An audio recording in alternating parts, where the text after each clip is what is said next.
Wow, the academia sure is busy during the day. But where should we go looking for people that we know? Traveler, Paimon. Cyno! It's been so long since we last saw you! Welcome back to Sumeru City. I'm delighted to meet you again. So, what brings you back here? Oh, nothing in particular. Paimon just saw a really big mushroom out on the road the other day and suddenly missed all our friends in Sumeru. Funnily enough, we were reminiscing about you recently too. It was at a group dinner. I look forward to hearing about your travels. Something tells me we must have a lot to catch up on. Really? You were thinking of us too? What a coincidence! Indeed. Or as I call it, the Biryani factor.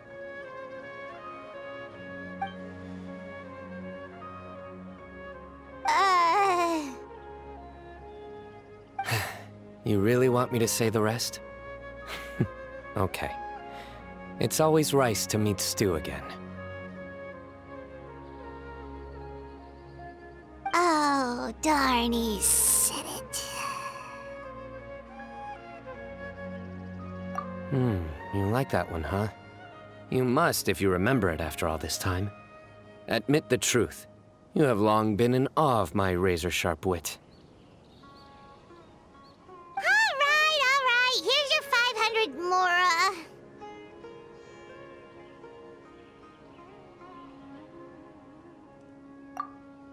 Paimon's never making a bet again. Paimon really thought Cyno would be able to hold back on the jokes. They say people can change, but maybe that's just wishful thinking. Ah, so this was technically my fault. In that case, I'll treat you to some sweets later.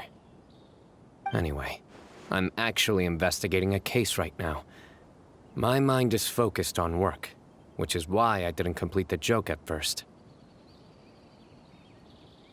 A case? What happened? Nothing major. But after finding out who was involved, I decided, on reflection, to handle this one myself. Need any help? We only came here to hang out, so we've got the time. You may as well take us with you, and then when you're done, we can, you know... Such enthusiasm. Are you worried I'll forget about treating you to some sweets if you're not around to remind me? What? No! All right, was it really that obvious? Obvious enough. Still, it's a fine idea. You are the heroes of Sumeru. It makes perfect sense to work together. All right, follow me.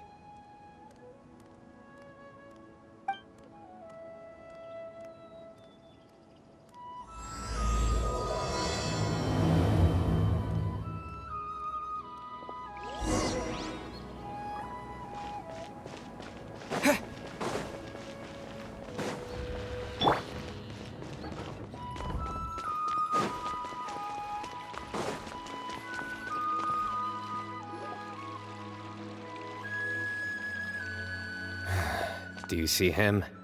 The old man flailing around? Oh, is he the one you wanted to talk to about the case? Correct. His name is Cyrus, a former Spontamod sage. He taught both me and Lisa.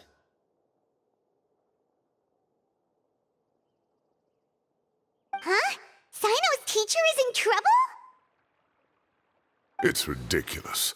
I'm just an old man who enjoys a spot of gardening, shopping, and wine. What sort of person targets an old retiree? Professor, I've brought some friends.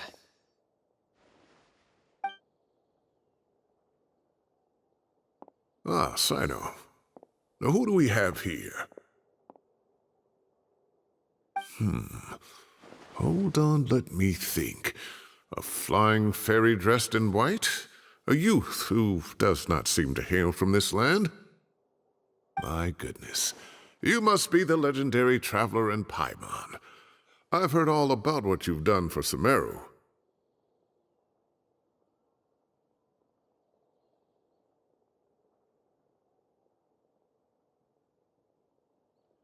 Wow, looks like we're really famous! I've told him about you before. You are my friends, after all. That's right.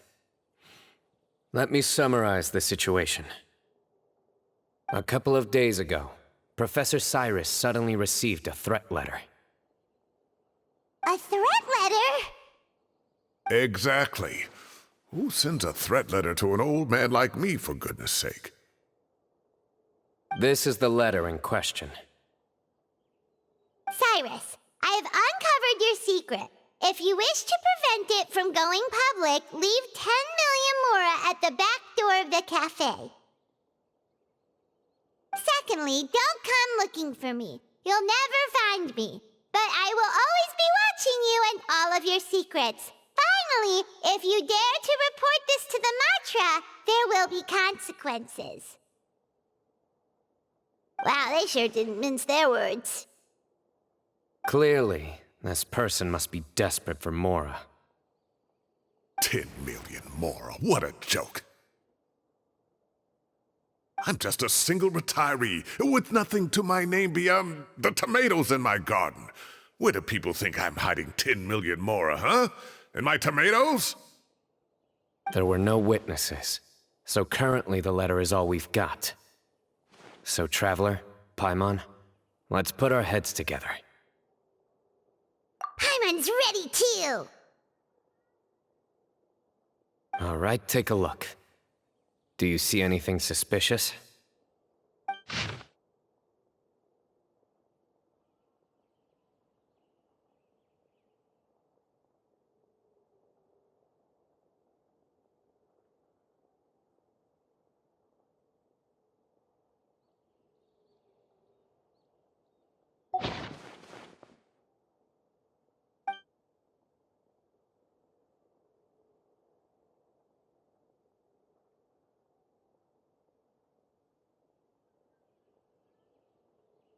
Yes.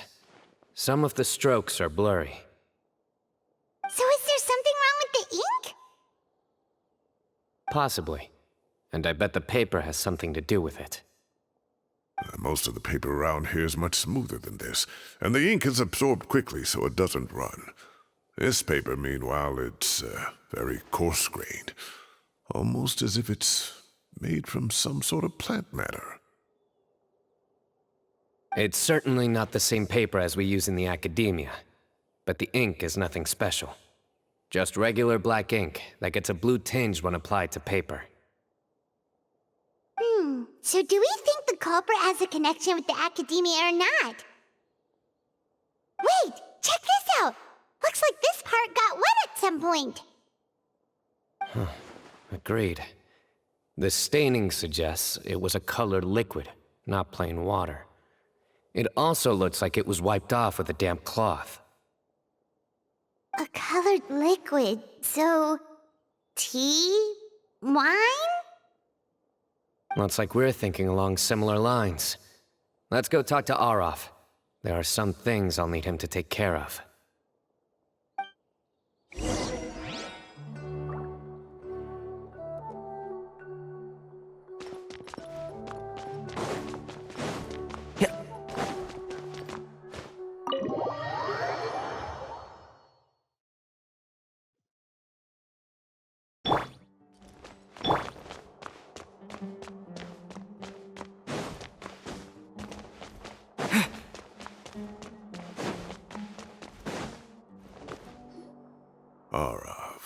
Arav. Ah, there he is.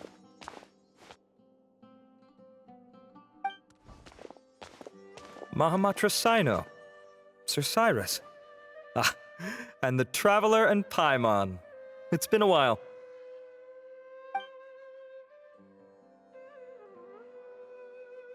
As such, I'm inclined to believe that the culprit in this case is a student at the academia. Somebody young and strapped for cash. Oh, one last thing. I'd start your investigation by taking a look at the cafes in the city.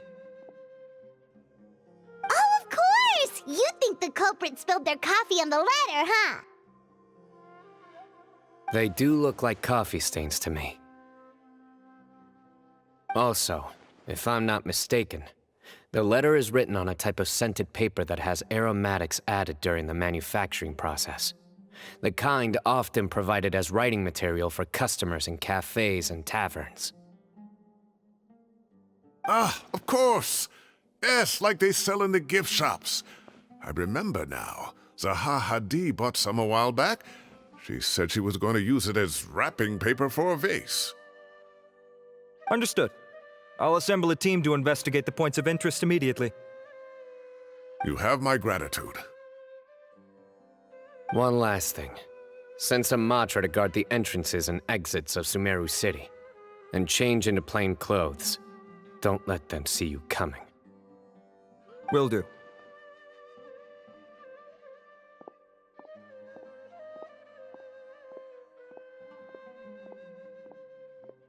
Great thinking, Cyno.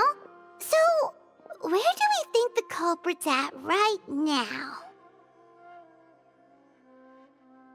Yeah, they've probably been lying low at home waiting to see how Cyrus reacts.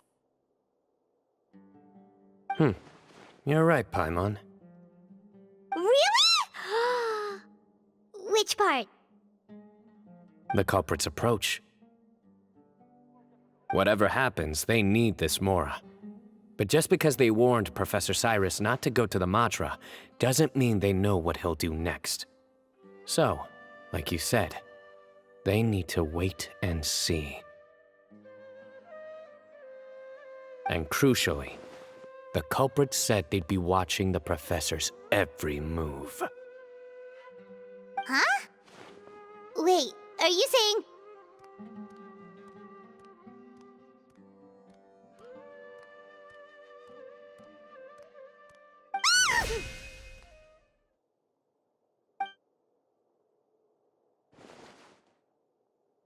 Found you!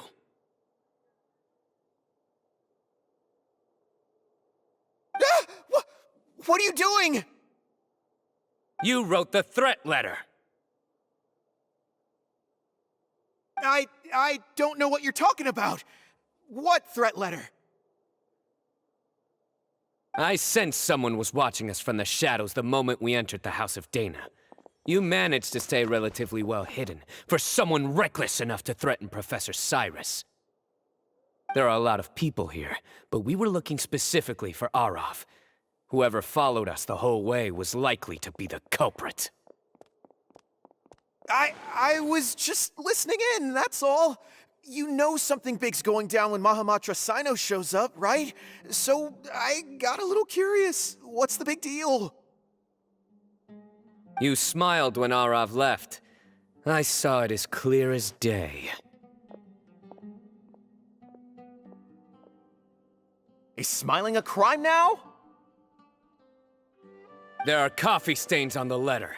You mixed some coffee with water, gently smeared it onto the paper, then wiped it off with a wet cloth, all to create the impression that the letter was written at a cafe. Closing off the exits to the city doesn't affect you, because you already live here. And as long as the Matra were focused on the cafes, you would be free from scrutiny. The cafe was a red herring all along. You had to be somewhere where you could monitor the Professor's movements. You can't pin this on me! I haven't done anything! Really? Then why are you shaking like a leaf? The innocent have no reason to fear the Matra. But you... Your heart's racing, and your eyelids are twitching. You're a terrible liar. I would never... Don't try anything or you'll pay the price. Now come with me.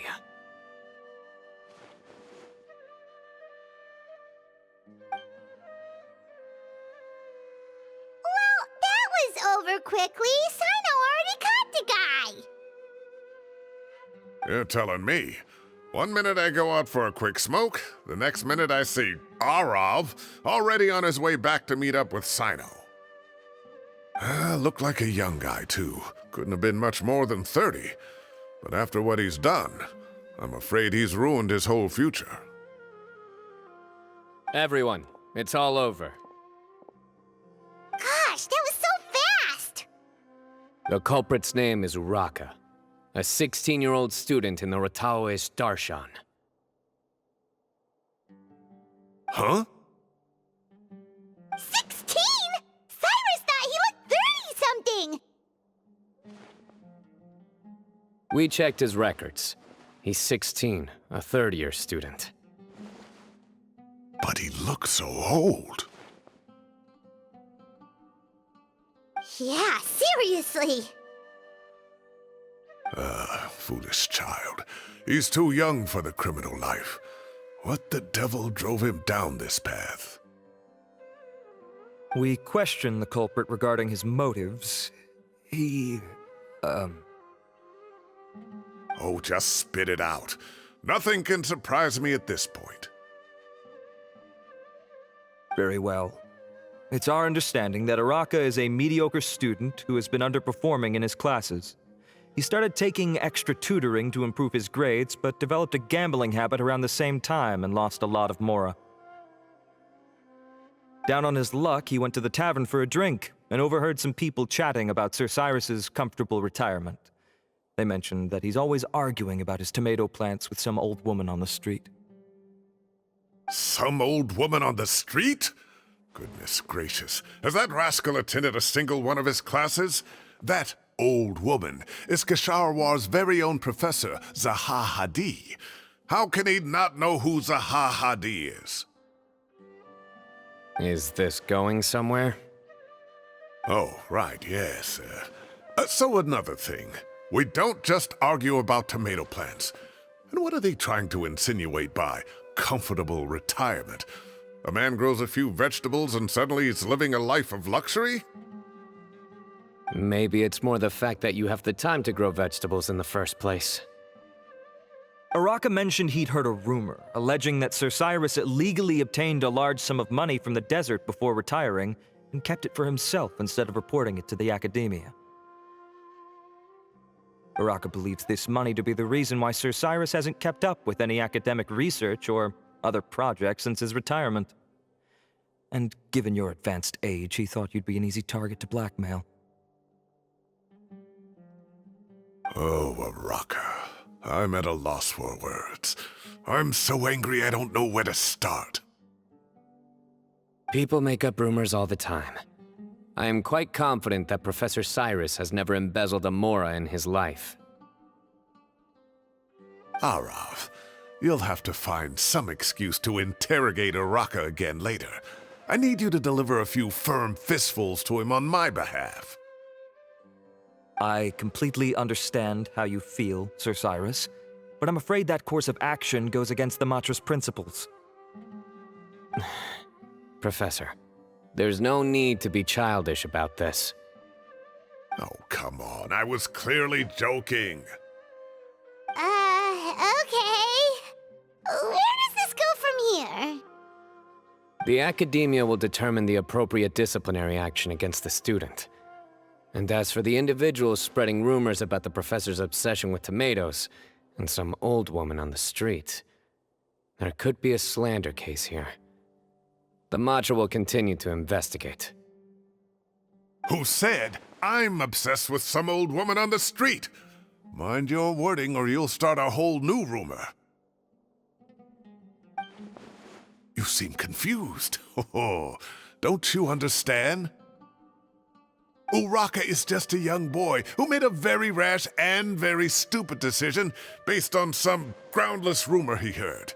Besides, I didn't actually hand over any mora to him. The whole thing sounds a lot worse than it is. All it costs me is a little reputational damage. That's all. Please rest assured, Professor, that the Academia will issue a fair and reasonable punishment. Yes, I have no doubt about that. But as a former educator, I'd still like to have a serious conversation with the boy's parents. Their family lives in the city, yes? Correct. We looked into the family.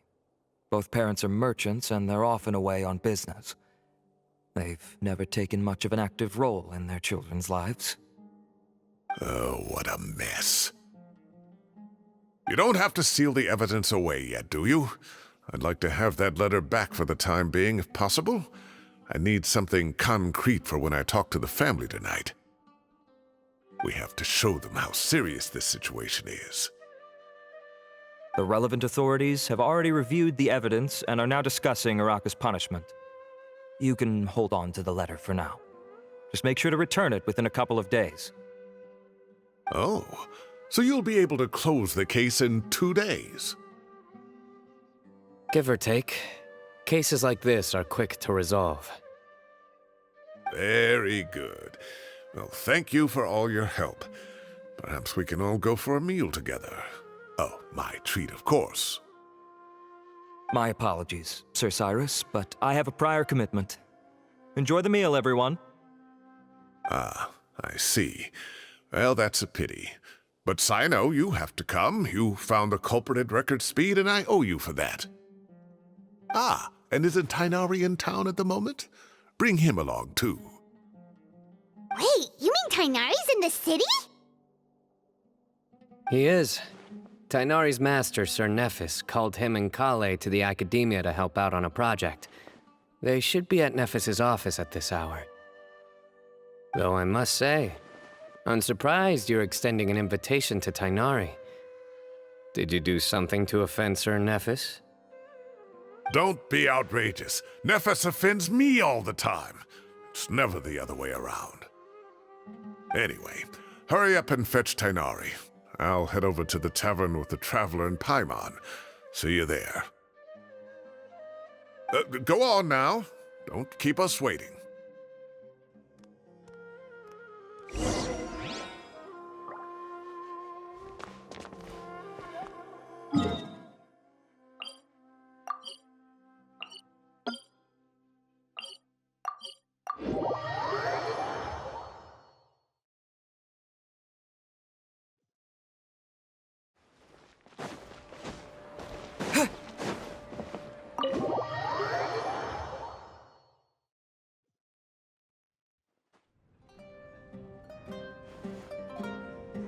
Not to brag, but we never had problems like this at Ratawa Hist back when I was still teaching. And if you don't want to take my word for it, you can ask them. They were students at the time. They'll tell you what it was like, won't they? I was out in the forest at least 4 days a week back then, thanks to a colossal workload from Master. It wrought havoc on my poor tail, so I didn't exactly keep up to date with what was going on at the Academia. Most of what I know, I heard from Cyno after the fact. Professor's become a lot more laid back in his retirement. He used to be far stricter, and was especially known for being extremely principled. Wow. It's hard enough to stay true to your principles as a normal person. I can't imagine doing that as a sage. It's a pity Kale wasn't around at the time. I would have happily taken her on as a student. And then we'd have one more person who has to address Lisa as upper-class woman. Really? Can't you just call her Lisa? She seems to prefer it when people treat her like an older sister. Oh, believe me, back when she was a student, nothing made her happier than the younger students acknowledging her seniority.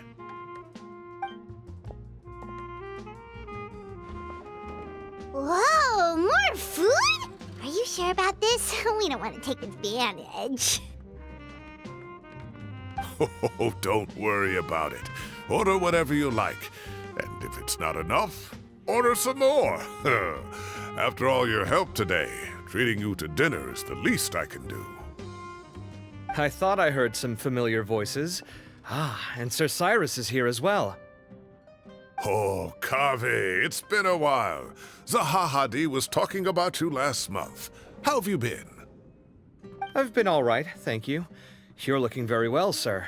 I'm glad to see it. Have you eaten yet? Care to join us?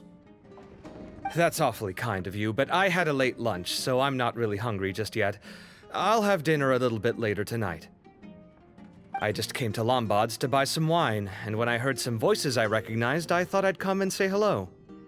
So what's the occasion, anyway? Some sort of celebration?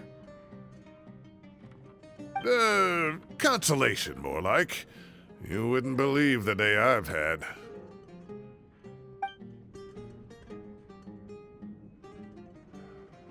Sounds like things have really gone downhill since I was there. My whole time as a student, I've never heard of anything remotely like that. I can't believe how young the guy is. What are his parents going to think? Young people are always more susceptible to making rash and ill-advised decisions. Their minds are still developing. It's just an unfortunate fact of life. But still, this boy has some nerve. Just look at what he wrote. Oh, it makes my blood boil. Wow, yeah. Jeez. I will always be watching you and all of your secrets. And then he just followed you into the house of Dana? If this were my son, he'd get the scolding of a lifetime. Luckily, I'm also an extremely principled person. Kave! Your order's ready, sir! Coming! I'll have to get going. Have a nice evening, everyone. I'll catch you all another time. Okay, bye-bye! Here I am. The coffee beans are in here too.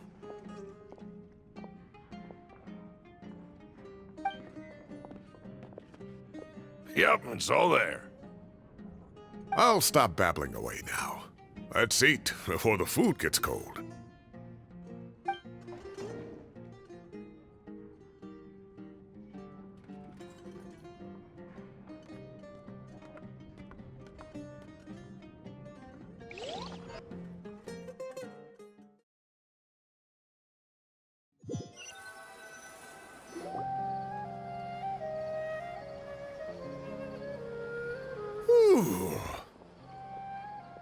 Oh, too tasty. Paimon's belly is about to explode. Oh, mine too. I'll have to walk home to burn some of it off. Thanks for dinner, Sir Cyrus. Master Tainari and I will bring you some homemade herbal tea next time. It'll do wonders for your sleep. Well, I look forward to that. In fact, could I trouble you to bring a little extra for the other old folks on my street? I'll be the envy of the neighborhood. No problem at all. I'll pack some up and bring it over. I'll see you all later. I better head home now and tend to the crops. Good night, Professor. Don't let those tomatoes keep you up too late. Hey, my tomatoes are serious business. I am not about to be beaten by Zahahadi. Anyway, I'll be leaving now. Don't stay up too late now, children. I bid you all a good night. Take care. Have a safe trip home. All right. Now, we finally have some us time. What do you mean, us time? Well, I was talking with Tainari and Kale, and since we all have some free time, we thought we could all go camping together. Think of it as our way of welcoming you back to Sumeru. Camping? Oh, that sounds fun! Paimon's in!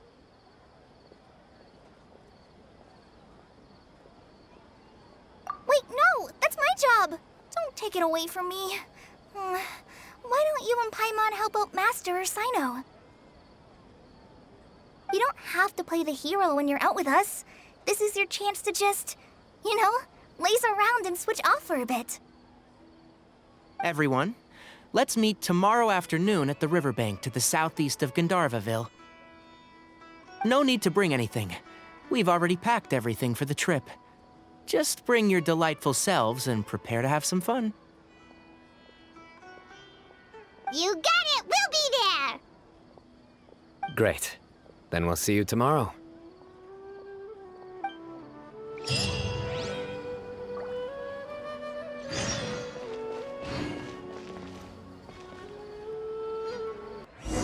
Time to set off! Let's head to the southeast of Gandharvaville and meet up with the others!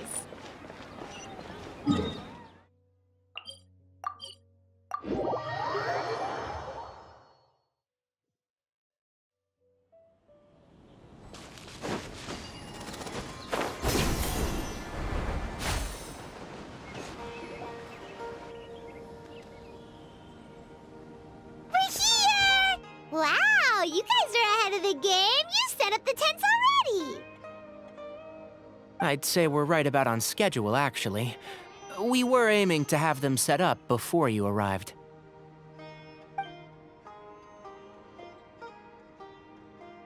Traveler, Paimon, let's go fishing together. Whatever we catch, we can grill for dinner tonight.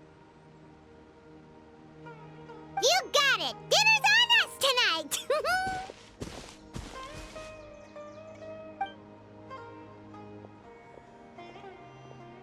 I hope I can contribute too. The other forest watchers gave me some fishing tips a little while ago. I'm really looking forward to giving them a try.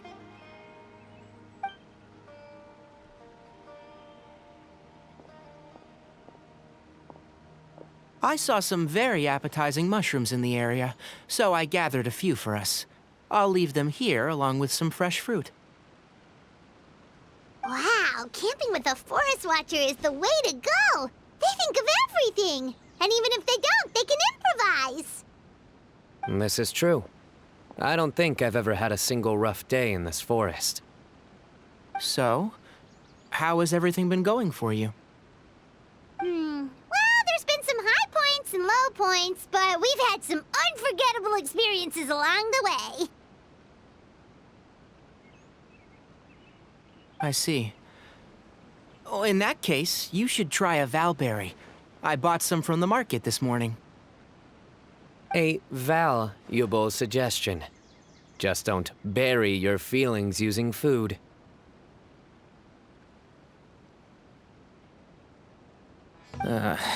All I wanted was to recommend something bittersweet. Oh, I have a sudden craving for fruit tea. I'm gonna go fetch some stuff. Bye!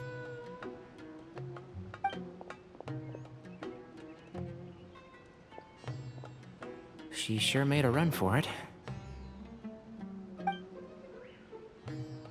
Unbelievable. She made a run for it. So Kale chose the path of tactical retreat. Could it be she foresaw what shall soon come to pass?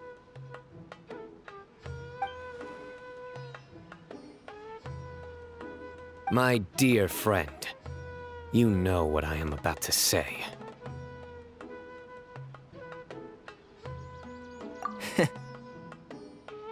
Excellent! A kindred spirit. A great warrior can sense when a duel is nigh. But it looks like we'll get told off if we start playing now. Let's enjoy the nature for a while longer.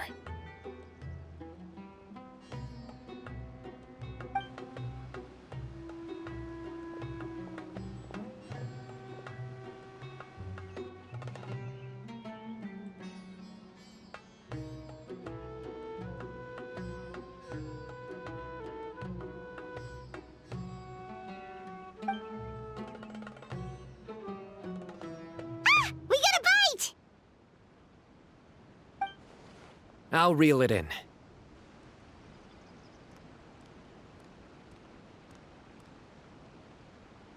Firewood, spices, snacks, and drinks. Everything's ready.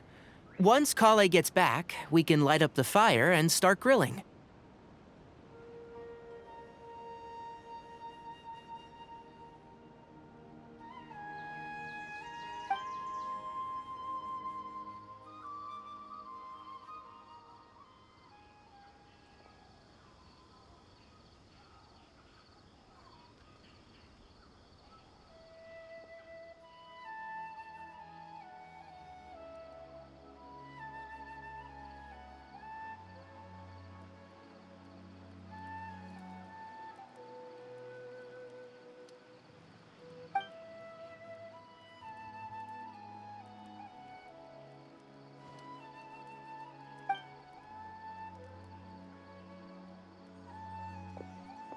There are 3 tents. Which one do you two want to take? How about the one on the left? Well, Paimon just thinks the ambiance here is a little better. True. But it's also the closest to the water. If there are any sleepwalking fungi around tonight, they might stumble into your tent. Well, that's no good. Take my weapon. You can use it to bar the entrance. Anyone would think you were sealing the gates to King Deshret's mausoleum. Excellent. Then this tent will be an impenetrable fortress. I'm back! How's your appetites? Ready for the barbecue? Always.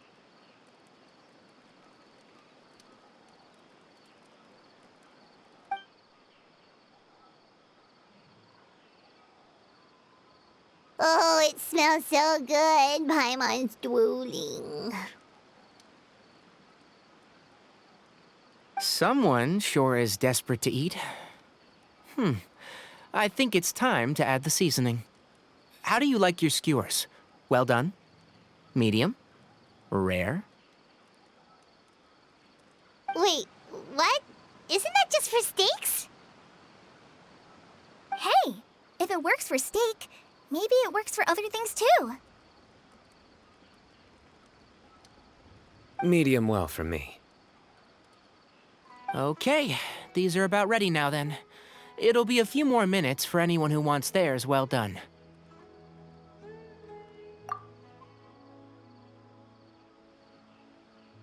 Oh, that was so delicious. If Paimon's stomach had space, she'd eat 3 more skewers. I ate a lot too. Here comes the food coma.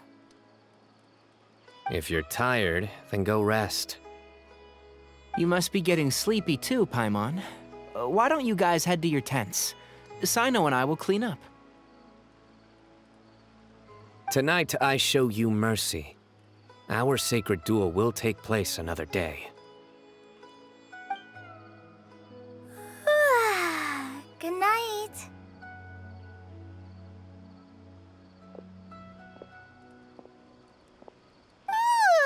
Paimon's struggling to keep her eyes open.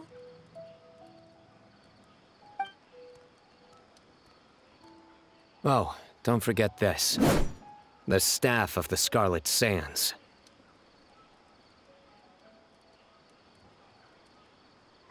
Wait, you were actually being serious about that? It's a very powerful weapon. Try it. Paimon can't even lift that thing. Fair enough. You sure you don't want it? Yeah, Paimon's sure. We'll be fine. And even if we do get an uninvited guest in the night, Paimon will be here to take care of the traveler.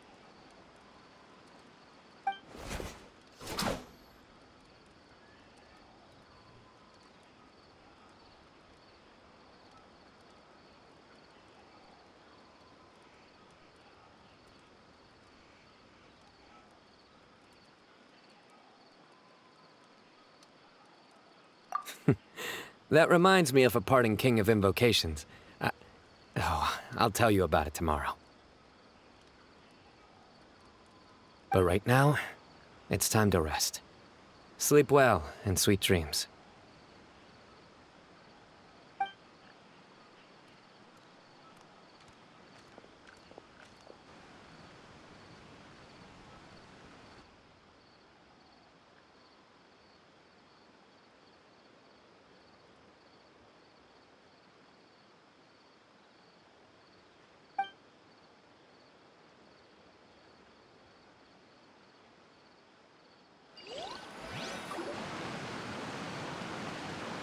I think they should all be here.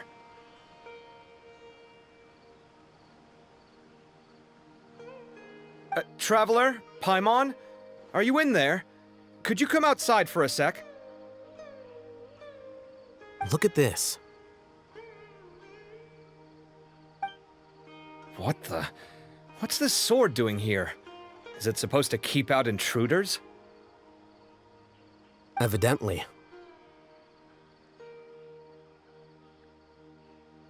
What? Who is it? Oh, what time do you call this?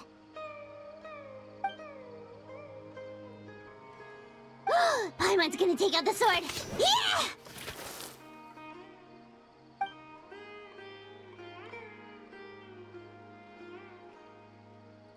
Oh, hey them! Kaveh! What are you doing here? It's the middle of the night!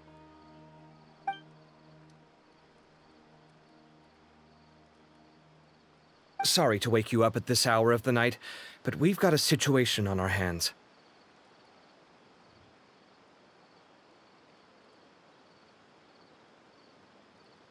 Let's get dressed and talk about it outside.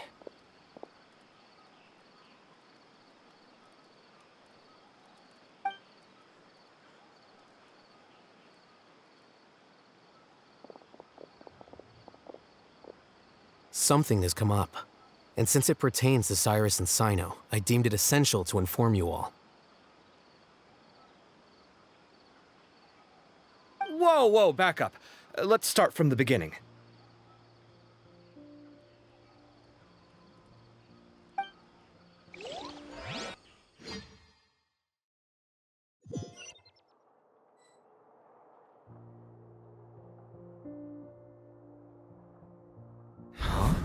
Where'd the wine cups go?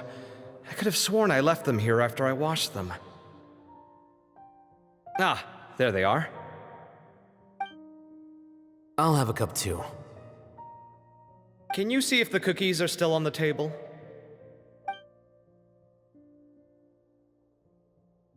They are, and so are the fruits. Oh, this is so bland. I should have gotten a few bottles of what Cyno's group was drinking last night. Do tell. What were they drinking? Oh, right, I forgot to mention. So, I ran into Cyrus yesterday evening when I went to the tavern to pick up some things. He was hosting a dinner for Cyno, Tighnari, Kale, and the Traveler and Paimon. Anyway, they got a bottle of Lombard's new vintage for the table. At least, I think that's what it was. It looked pretty good. Sounds like they're all tangled up in this. You know what it's about, right? 16-year-old kid tried to extort Cyrus. He was asking for 10 million mora. I heard some people talking about it on the streets, yes. Didn't take them long to catch the culprit. The sages are probably dealing with the case by now. I wonder what Sir Nephis and the others will make of it. Oh, Cyrus showed me the extortion letter, too. It was crudely written, but the paper had this beautiful pattern on it that I've never seen before. Really caught my eye. Give me a sec, I'll sketch it out for you.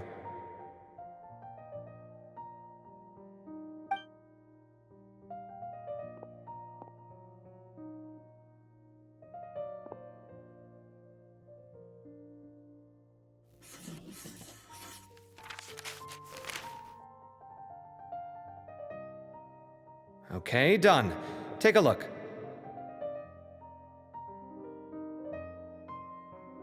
You see what I mean? I don't think I've ever seen writing paper like this around before. God knows where the culprit got it from. Interesting. These are all motifs associated with the tribes of the desert. What? Really? Take this, for instance. Looks like an outline of a spire, similar to the kind found on some ancient palaces. And the crisscrossing and mirroring here, I recognize that too. It bears a striking resemblance to an ancient emblem, one that hasn't been used in a very long time. Whose emblem is it? It's the emblem of the Temple of Silence.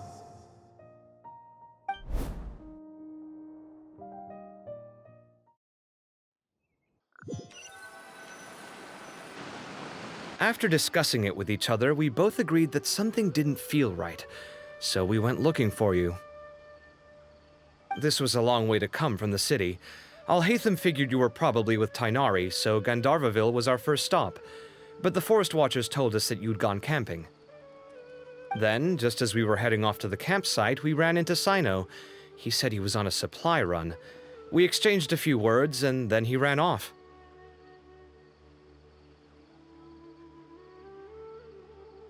Hold on. So what's the deal with that emblem you were talking about? The Temple of Silence, you said? What is that? Should we be worried? Is everything okay? Give me a second. Let me get Kale.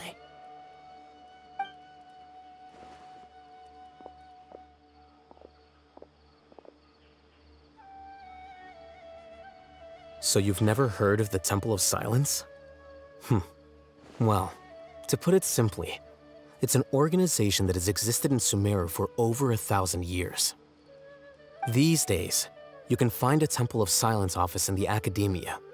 Theoretically, it's responsible for the custody and disposal of information and documents not fit for public dissemination. At least, that's what they tell the outside world. In truth, it's essentially a vestigial institution nowadays. There's an office with their name on it, but it's functionally obsolete. Historically speaking, the original Temple of Silence is said to have been established by Hermanubis, one of the 7 pillars of King Deshret and the greatest of all sages.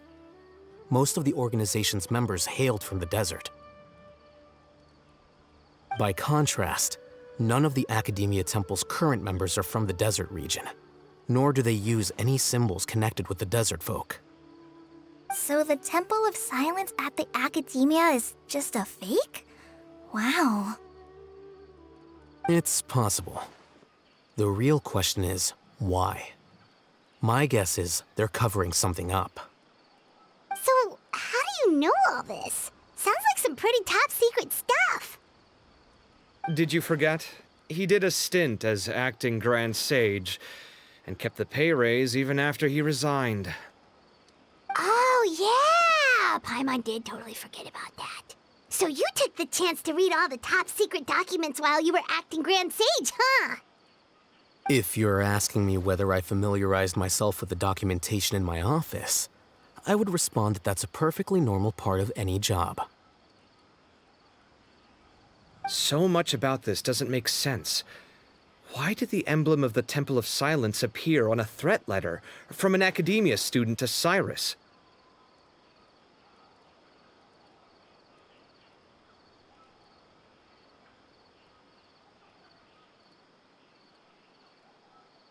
The student's only 16, and doesn't have any family ties to the desert.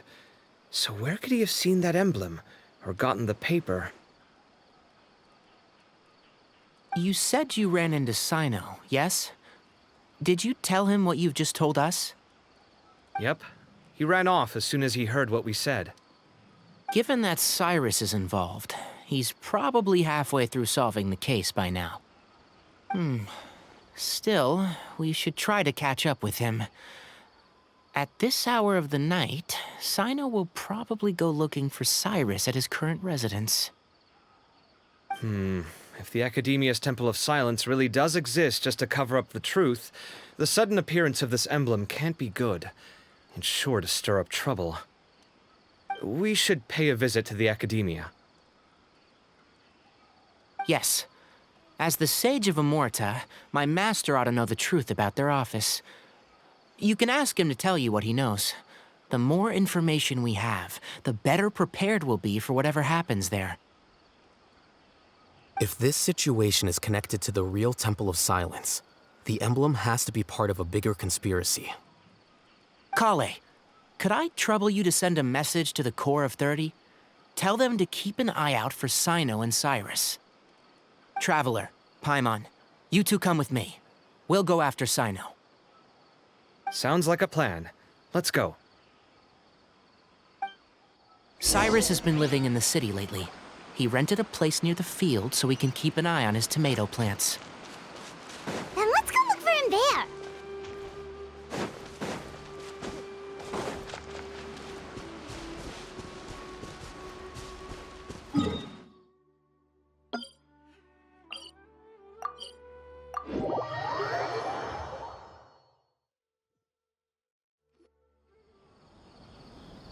here we are.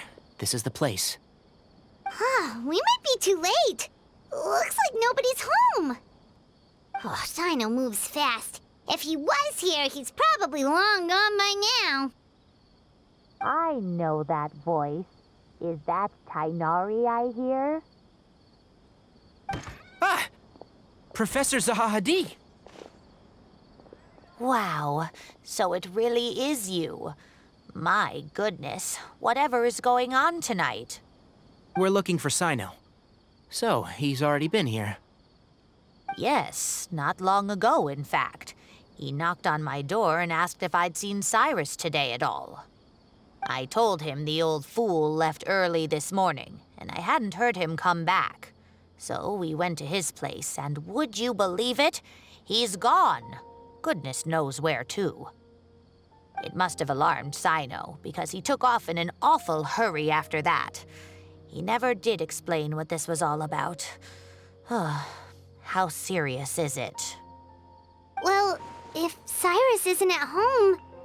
Oh, it sure doesn't sound good. Professor, did you hear that a student recently tried to extort Cyrus? Why, yes. When I left the house that day, I noticed he was watering his flowers in the field in complete silence. He had a piece of paper clutched in his hand, and he looked lost in thought. I could tell something was troubling him, but he wouldn't tell me what it was. If Cyno hadn't happened to visit him that day, he'd probably still be holding on to that thing.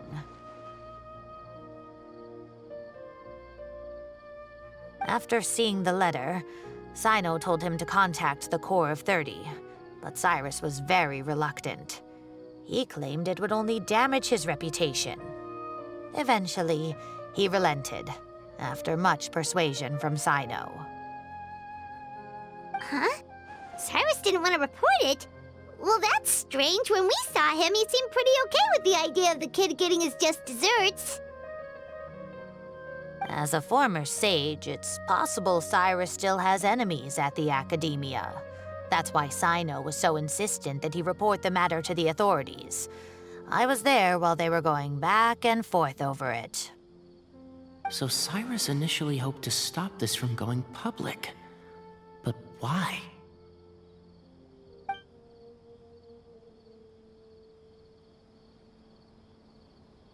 Oh dear, what on earth has that old fool gotten himself wrapped up in?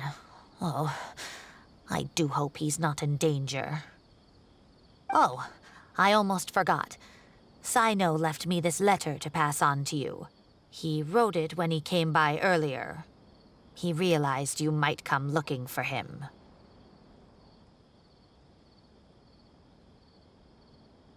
Thank you. What does it say? Let Paimon take a look!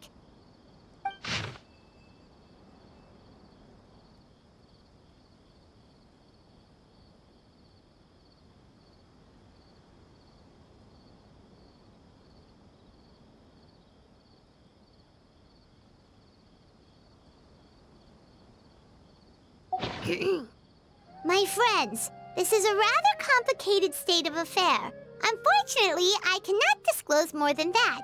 I ask you to understand and accept that I had to act alone at this stage. Don't come after me. Yep, that sounds like Cyno. Thank you, Professor. Please do not worry. We will do all we can to protect both Cyno and Cyrus. Traveler, Paimon, let's head to the Academia and regroup.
You're here?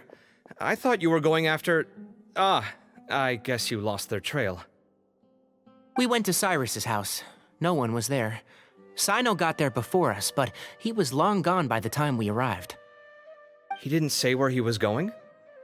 No, he left us a letter and told us not to go after him. Can't say I'm surprised. Typical Cyno. Anyway, some updates on progress on our end. I drew the emblem from memory again, but in more detail this time.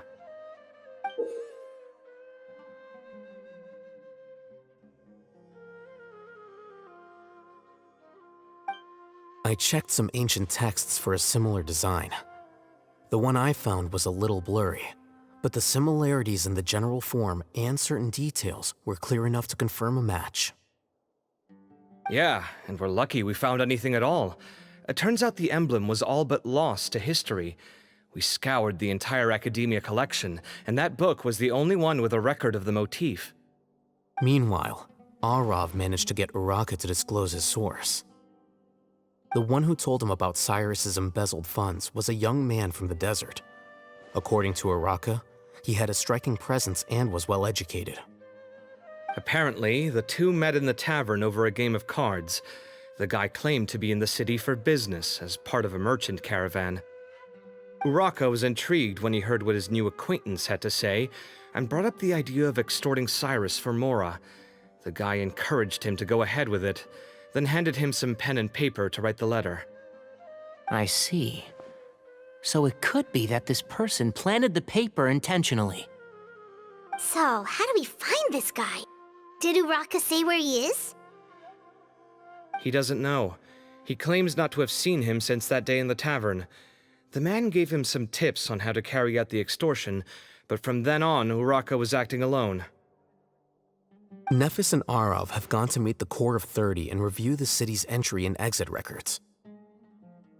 Also, Nephis admitted that the Temple of Silence in the Academia is just a facade. The true Temple of Silence once came to the rainforest to establish a collaboration with the Academia, but as time went by, the sages gradually became corrupt and foolish. The Temple of Silence felt that they could no longer trust the Academia and ended the partnership. They retreated back to the desert about 400 years ago.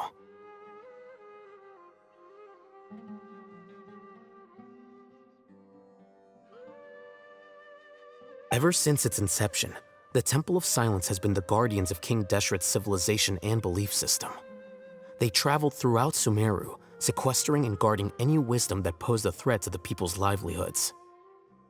At its roots, it was a legitimate and reputable organization whose purpose was to guide people towards the right path. The Academia of the day knew that the split would damage their reputation if it became a matter of public knowledge. And so, they set up a dummy organization of their own to conceal the truth.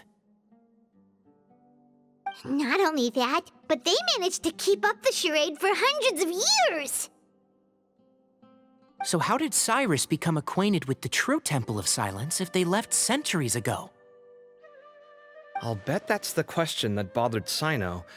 Probably why he went after him in such a rush. Whoever is behind this, getting Uraka to extort Cyrus was only the first step of the plan. Their true goal in doing so was for Cyrus to see the emblem on the letter.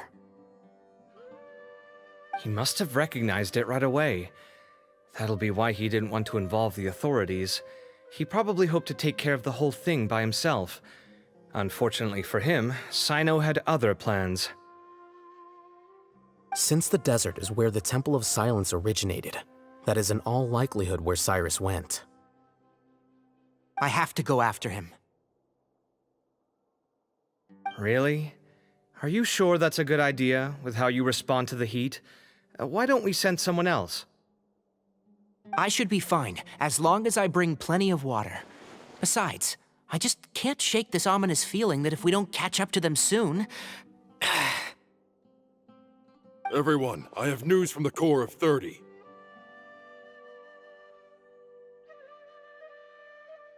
Master! Oh, so that's Nafis, Tighnari's master? Oh, we're finally getting to meet him in person. It's a pleasure to meet you, Traveler in Paimon. Several independent eyewitnesses have reported seeing Cyrus and Mahamatra Cyno leaving the city at different times. Both were heading in the direction of Caravan RWBY. I was going to suggest that you join forces with the Corps of 30 in this case. However, as I'm sure you've already heard from Alhaitham and Kaveh, the Temple of Silence is involved. The Academia has made a number of decisions throughout history that I am ashamed to talk about. It may well be that no better choice was available to them, but those actions are nonetheless a stain on our legacy.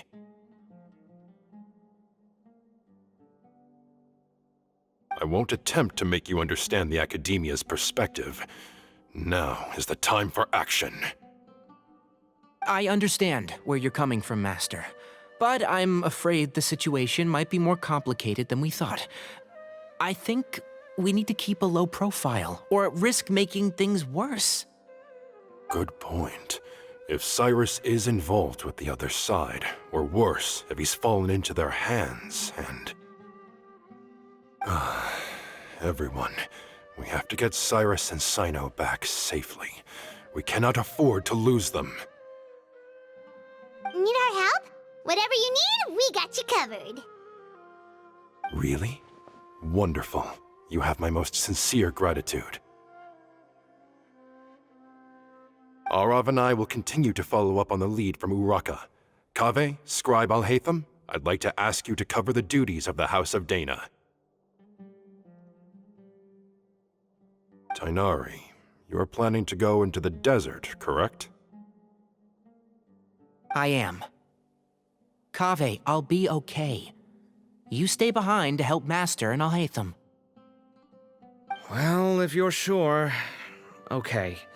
But be careful. Thank you all. Arav, let's go. You'd better get moving. Don't forget to ask for help when you need it. Will do. Let's go, Tighnari. Hopefully we can catch up with Cyno before it's too late. Knowing him, he's probably covered a fair distance already, but we still have a shot. Let's take it.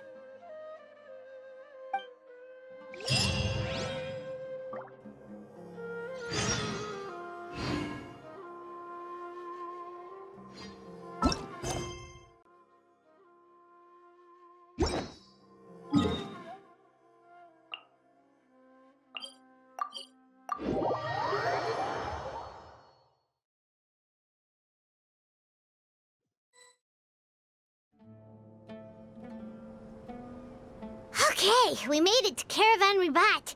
Where should we go next? Maybe we should ask the nearby guards if they've seen anything. Hold on. Look over there. Is that Dia?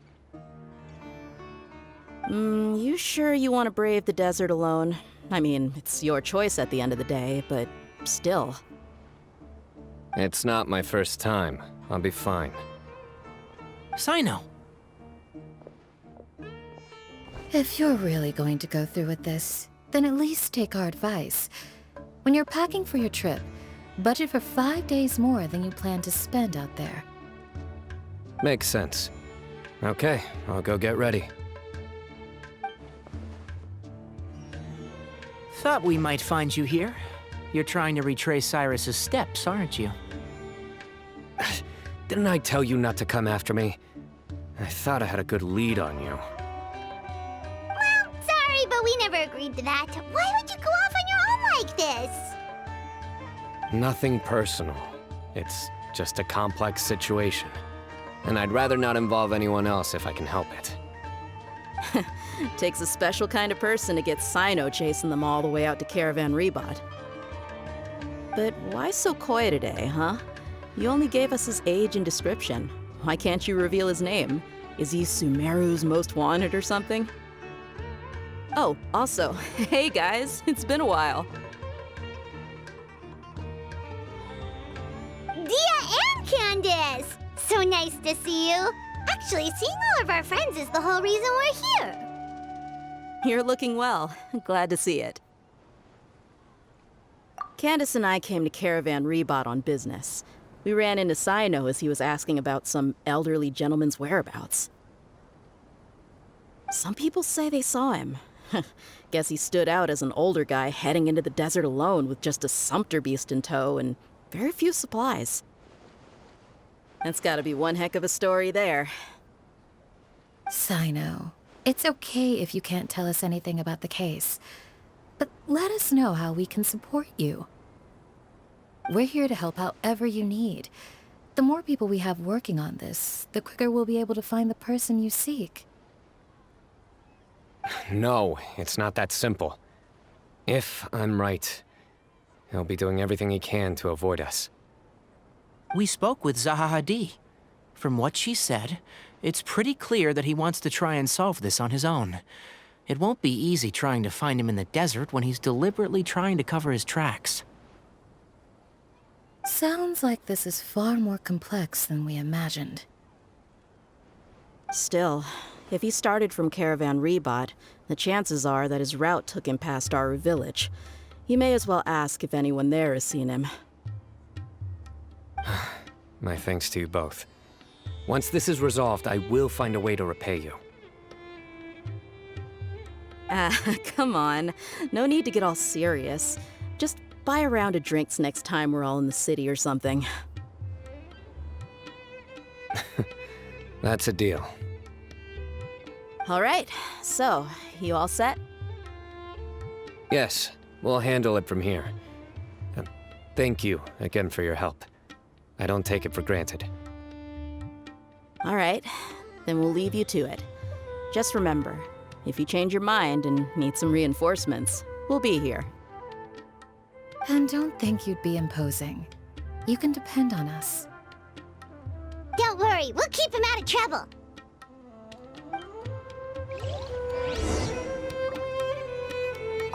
Cyno should count himself lucky that the Traveler and Tighnari got here when they did. What was he thinking, trying to play the lone hero?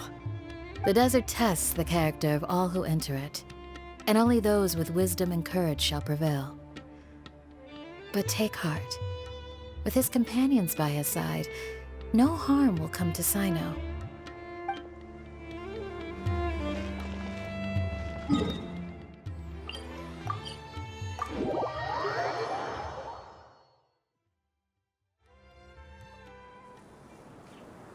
Hold on.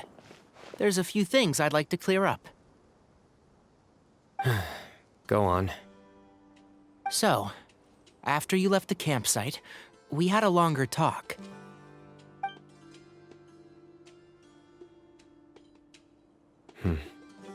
Clearly, we've only scratched the surface of the Temple of Silence question.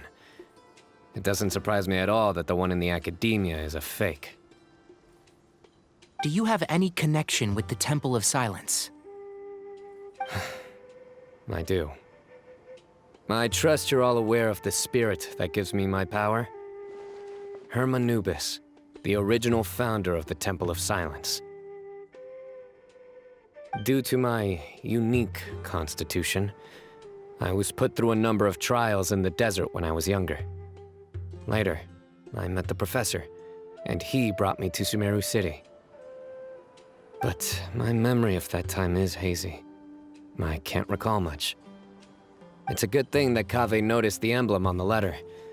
Without that, I don't know if we would have connected the dots and realized there was more to this case than mere extortion. I did not recognize that symbol at all. Whether that's because I've never seen it, or because my memory fails me, it's hard to say. Yeah, you're right. Thank goodness for Kaveh, and for Alhaitham's diligence during his time as acting Grand Sage. But Cyrus must have recognized it right away, right? Otherwise, he wouldn't have had any qualms about you reporting it. Oh, maybe his connection to the Temple of Silence goes even deeper than yours. I suspect so too. Professor has never once mentioned the Temple of Silence in conversation. And whenever the conversation turns to Anubis and the concept of spirit indwelling, he avoids going into any depth. Well, speaking of avoiding things, You do realize, don't you, now that we've caught up with you, you're stuck with us for the rest of the way? I am aware. And I have accepted it. Or rather, I don't see how I could manage to ditch you en route, so I might as well accept that you're coming with me. That's right. Fact is, we're coming with you whether you like it or not, so the best option now is to try to look out for each other. Ha! Fair enough. Then at least let me buy you a drink once we're back in the city. Works for me. All right, off we go. Let's start by seeing what the guards here can tell us.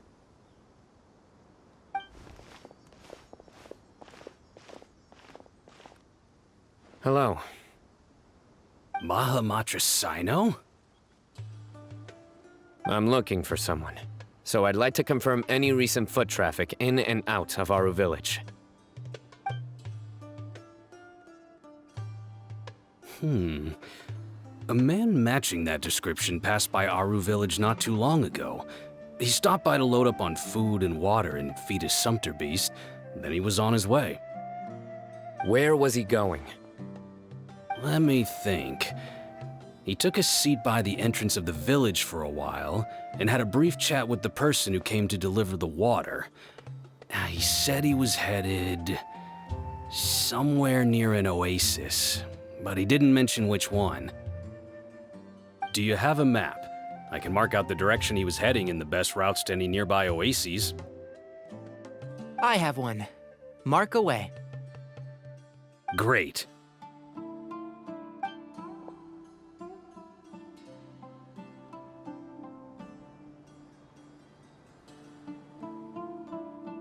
There you go. Thank you so much. You were a great help.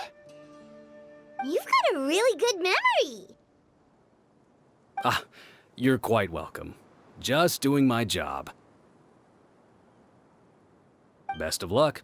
I hope you find him soon.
Hold on.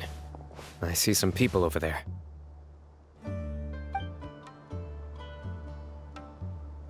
Do you think it's safe to ask them what they know? Should be. I'll go... No. I'll do it.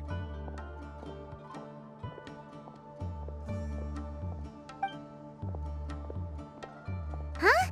Why can't Cyno go talk to them? What difference does it make? Given my background, appearance, and the way I dress, I might not be the most welcome visitor here. Just in case, it's probably better to let a more neutral party handle things.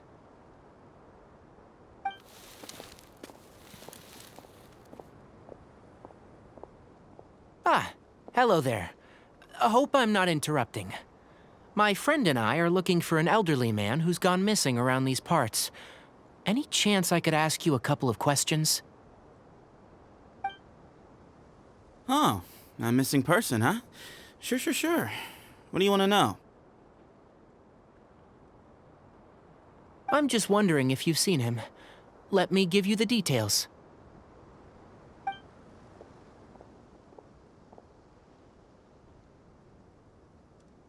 So, a silver-haired guy in a long robe, culture type with thoughtful eyes, and he's traveling alone. He'd stand out like a sore thumb around here. Yeah, sounds like the kind of guy we'd remember if we saw him. He's looking behind me.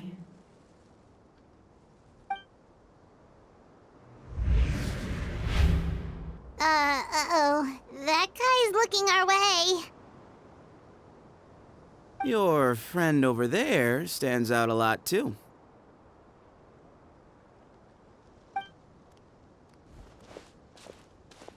Hey, aren't you Cyno, the General Mahamatra?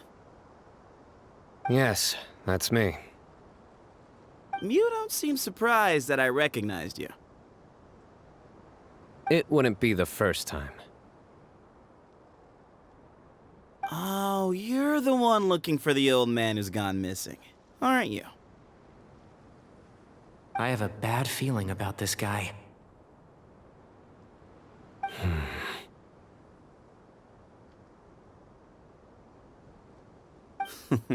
Someone's on edge. You don't trust me much, do you? No need to hide it. I understand why you're wary of us. Still, you came to us asking for help. Do you want it or not? I thought you were a group of merchants. Seems I was mistaken. Your henchmen don't look like much, but something tells me they put up a better fight than most mercenaries. Hey! Hear that, guys? You're my henchmen now. Suits me, as long as I get paid for it. Just cut to the chase already. I'm running out of patience. All right. Come with me. All of you. Don't you want to find your friend? Silver-haired, long-robed, culture type with thoughtful eyes? Sounds like there's a whole other side to Cyrus I didn't know about. So you know where he is? Just follow me. I'll take you to him.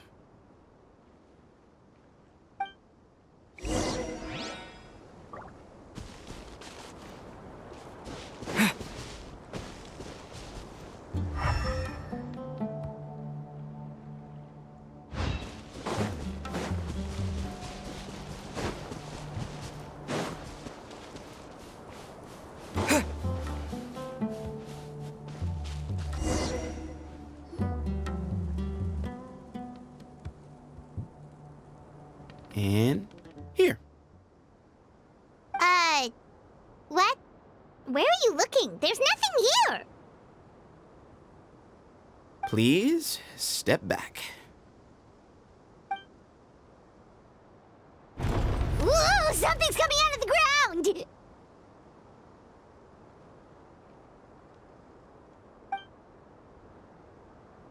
What is this enormous building doing here? And how was it so well hidden? King Deshret's technology? Wait, so... Hold on, who are you guys really? Is this the Temple of Silence? So you're a member? All good questions. There'll be plenty of time to address them later.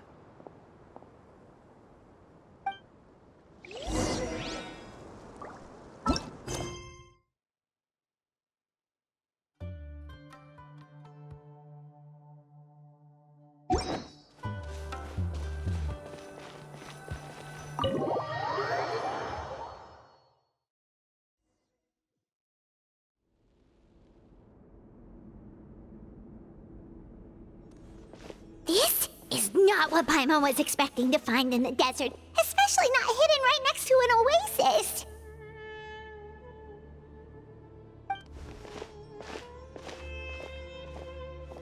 Ooh, Paimon's scared. They must have kidnapped Cyrus. Do you think this is the guy Raka met in the tavern? What's wrong? Thinking about your professor? I just hope for your sake you haven't done anything you might regret. Well, me too. I hope I haven't done anything to incur your wrath.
All right, you can wait here for now.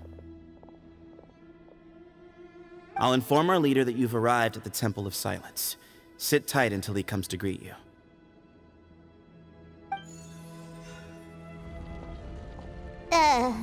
So he's just gonna leave us here unattended? Maybe we're not being kidnapped after all. They can't have been at the Oasis by chance. They were waiting for us. Whoever the leader is here, they were obviously counting on us showing up.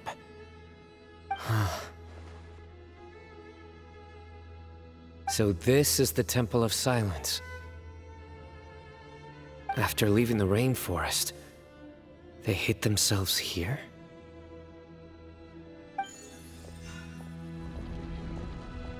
Hey, look! That guy's coming back. Don't worry. Someone will come and call for you soon. What's your name?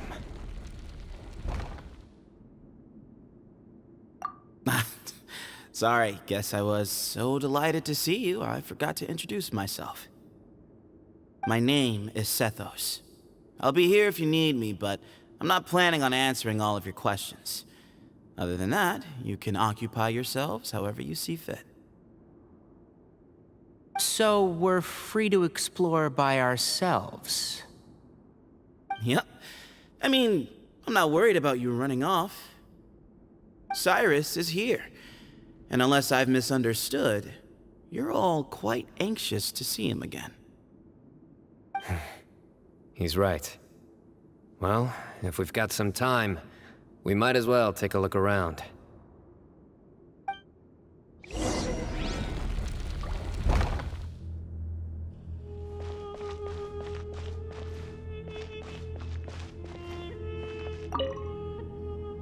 Hey, Sethos! Have you got some time to chat? Sure. Although, I'm assuming by chat, you mean you have questions for me? I don't blame you. Anyone else would. Not often. The Temple of Silence is a place of quiet and solitude. We don't get too many visitors. Yes, that was me. Although, tricked is a stretch. He was asking everyone in the tavern about ways to make some easy money. He insisted that nothing was off the table, even if it broke the law. So, I told him that Cyrus had embezzled a large sum of mora from the desert. So you framed No. That's not entirely true. Let me jog your memory. The letter just said that he had uncovered Cyrus's secret. It didn't say what secret that was. Of course, Uraka was a great accomplice, really. Very cooperative with a little bit of wine in him. Did exactly what he was told. And not much of an original thinker, though. It doesn't surprise me that he struggles academically. Why did Cyrus leave for the desert as soon as he received the letter? You'll have to ask him that one yourself. Certain things I can't answer for him. I'm neither judging nor defending him. All you need to know is that he recognized our emblem, and it was his own choice to take the bait. What kind of question is that? He's the General Mahamatra. Everyone in Sumeru knows who he is. Right, but back at the Oasis, you can't have known who he was for sure, or you wouldn't have asked him. So, what we're really asking is, have you never seen him in person before? I've lived in the desert my whole life. Guess you could say I've never had the pleasure. Ugh, why does Paimon feel like this guy's not being straight with us? Come on, we've only just met. If I give you all the answers up front, you'll have nothing left to look forward to. Nope, not once. Really? I have no need to go there. Not when the taverns are full of the Urakas of this world. Besides, we're well aware of what goes on at that place. Spies? It's not as clandestine as that. The city gates are wide open. Anyone's free to walk in. You can find out all you need to know just by walking around town and hearing the word on the street. Mm-hmm.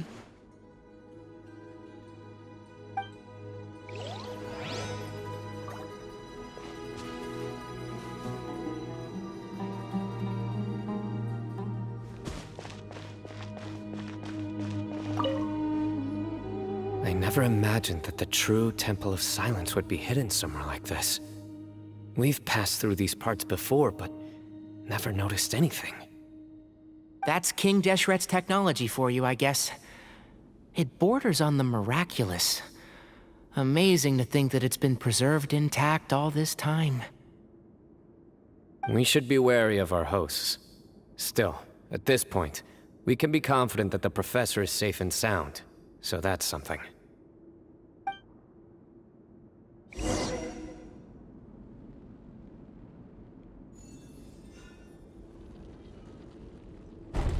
Ah, here he is.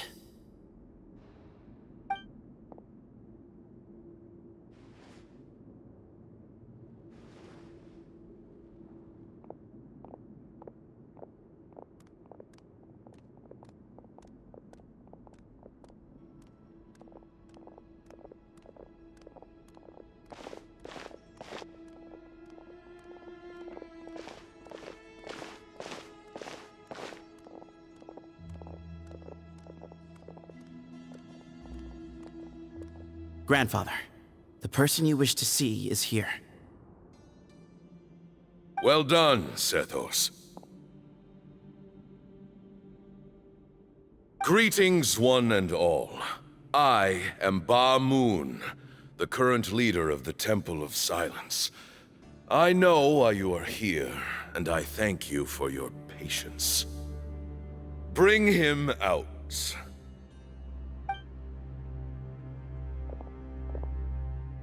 Professor! Cyrus, are you okay? Ah! Watch what you're doing! Oh, my apologies. We have no intention of causing you distress.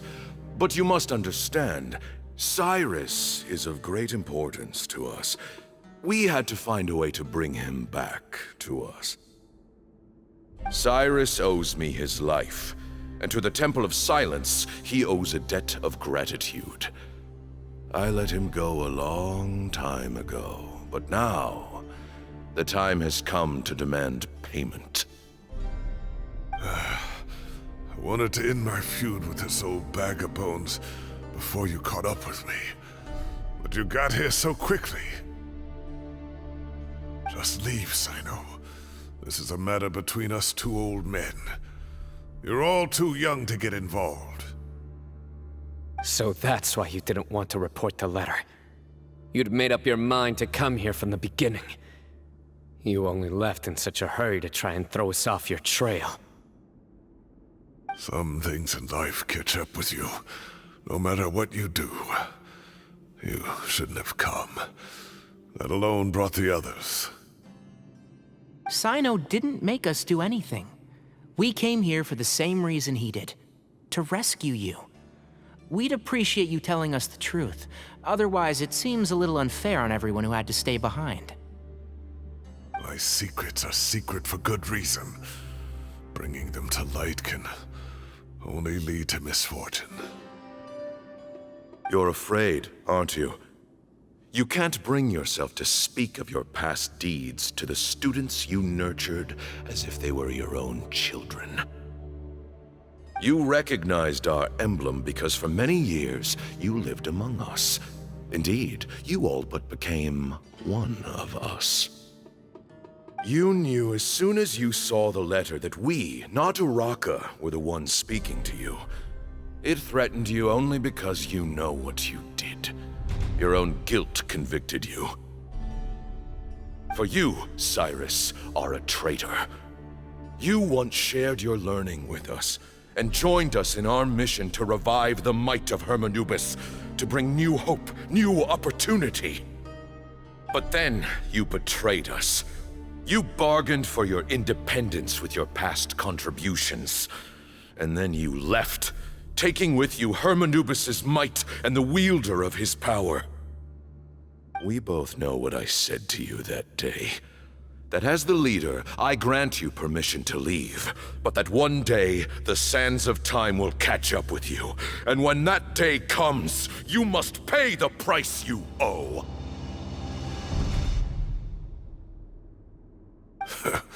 You really know how to hold a grudge. Hermanubis' might? And the wielder of his power? Does he mean you? Professor, anything to say? The moon is right.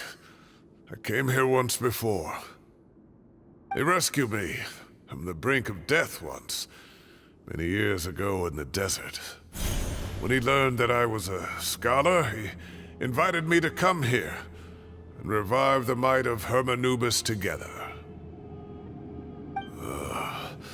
It was a great, daring plan, and one shrouded in secrecy. The Temple of Silence had been bereft of Hermanubis for too long. The strength of its faith and its warriors were waning. Bamoon proposed that we implant bar fragments, shards of Hermanubis, into the bodies of suitable vessels. If the experiment was successful, the spirit of Hermanubis would then dwell within the vessel. Many believers volunteered themselves for the experiment. But we soon discovered that the bodies of grown adults could not withstand Hermanubis' power. In the end, Bamoon offered his own adoptive grandson. One other child was identified as a suitable vessel, and his parents agreed to release him into our custody in exchange for a small fortune. These two children were our only hope for hosting Hermanubis' power.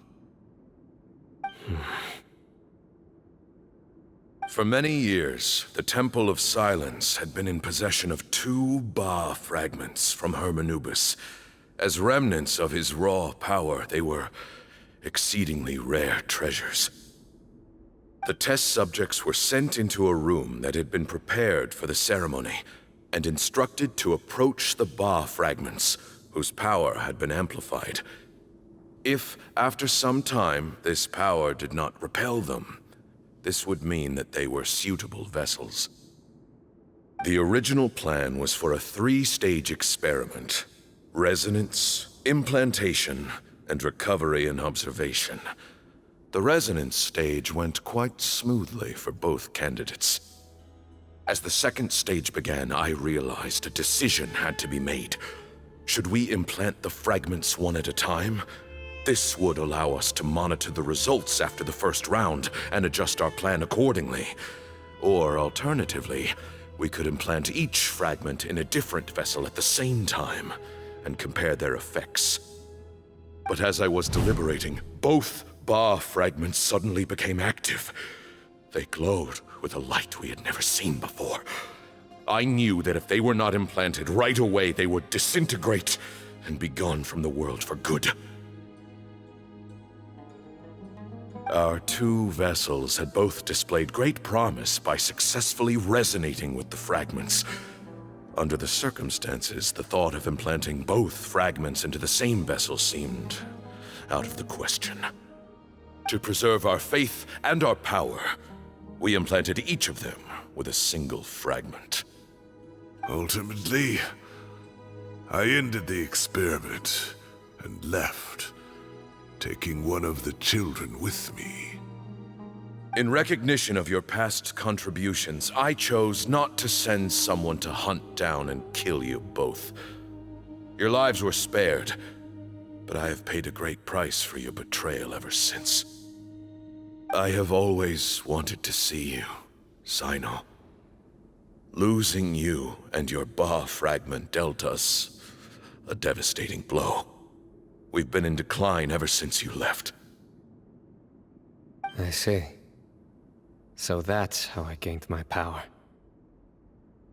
Look, in essence, I borrowed your Ba fragment for a decade or so. And now you are seeking justice. If you want to take my life, then so be it. I'm an old man now anyway. But you cannot lift a finger against Cyno. He is the General Mahamatra. Your actions would be seen as a declaration of war against the Academia.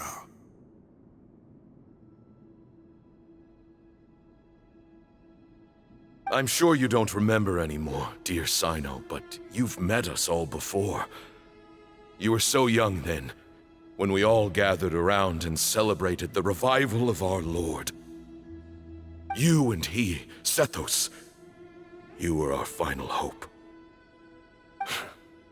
You'd like me to return my power? As a follower of Hermanubis, I have allowed this power to remain in the rainforest for far too long. Now, it is time to reclaim it. That power is not yours to reclaim. Cyno was chosen by the gods. You cannot take what they have bestowed. You are wrong. Cyno was chosen, but he was not the only one. My child, Sethos, has the same gift as he. So those are your terms for freeing the professor? Despise me all you want. My sins are my own. The Temple of Silence is an innocent party. It is because of my foolishness all those years ago that the Temple's glory has waned. And now I must take responsibility for the decision I made back then. So what you're saying is, the power of one Ba fragment is not enough? You're asking me to return the one in my possession, so it can be implanted in him instead? Divine power causes great suffering to those who wield it. How do you know that Sethos would be able to withstand it? He is no longer a small child. But regardless, this burden is ours to bear. And your objections mean little, given that you turned your back on us long ago. Both my heart and mind are telling me that what you are proposing is a terrible idea. However... Don't Listen to him, Cyno. That power is no more yours to give than it is his to take. You have to understand. I know. But if this is a question of your freedom versus a fragment of power, then there is nothing to debate. Sorry to interrupt, but in my view, there are a number of contentions here that still need addressing. Say that Cyno refuses to return his power, and you also refuse to release Cyrus. Then, we are at an impasse. I find it hard to believe that you went to all this effort without planning for that possibility. You're trying to gauge where we stand while keeping your remaining cards close to your chest. Well, my stance is, put the rest of your cards on the table. Then we can have a discussion. Wait, those ears. So, we have a descendant of the Valukashuna in our midst. Splendid. Fate smiles upon us after all. Everything we have longed for, Hermanubis will provide. Perhaps this very day we'll...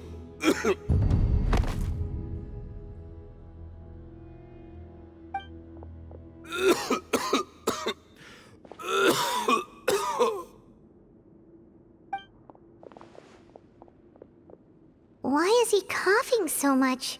He looks like he's in really bad shape.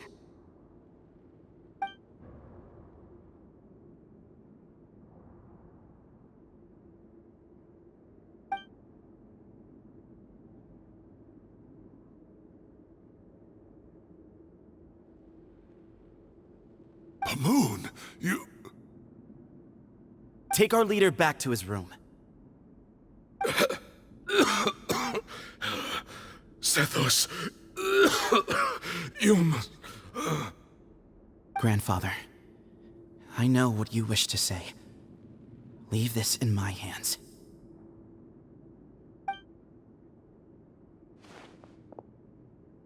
I don't like to drag out conversations, so I'll just cut to the chase.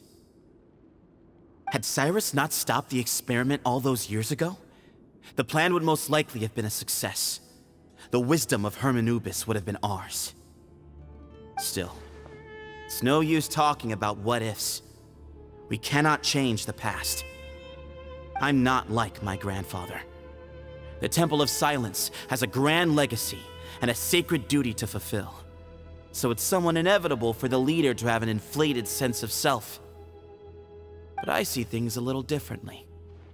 I don't believe the temple has the same stature that it once did. Time has worn away at its prestige and changed things almost beyond recognition. So I'm not going to force your hand. You're all free to leave, except for Cyrus. My grandfather gave him his chance once, and now I'm giving the rest of you yours. You have courage and wise judgment, kid. Reminds me a lot of Bamoon in his younger years. I truly wish that the temple would take an objective look at the academia of today. You've been to the city yourself. I'm sure you've seen that much has changed for the better. And things will only continue to improve. Why not consider cooperating with the academia once more? If you hadn't betrayed my grandfather, I might well be open to persuasion. But it's a bit too late for that now, Cyrus. Tighnari made a good point earlier. He said there has to be more to your plan than this, and I agree. All you and Ba Moon are after is the Ba fragment. The professor will accept whatever fate you deem fit for him out of a sense of guilt. I am the one who has a choice to make. And that's how it was always going to be. Ultimately, you want to trade the Ba fragment for the professor, correct? I'm glad to see you're giving it some serious consideration. I won't forsake my professor. nor do I intend to run from a problem that I must face sooner or later. Give me one night to make my decision. That works. Then I'll be waiting to hear your verdict, Cyno. Oh, my grandfather still has a fair few things he wants to say to Cyrus, so I'll be escorting him back now.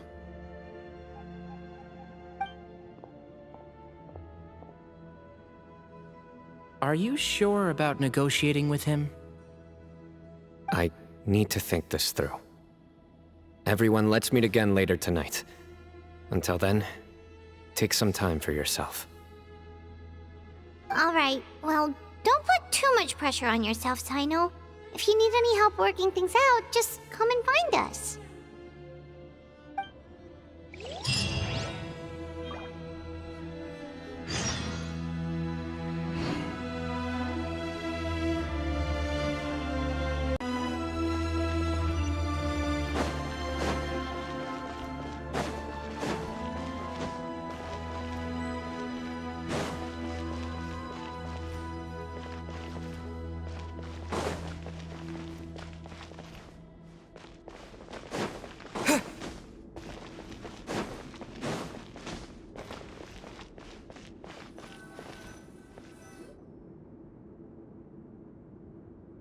I've taken some time to reflect on this.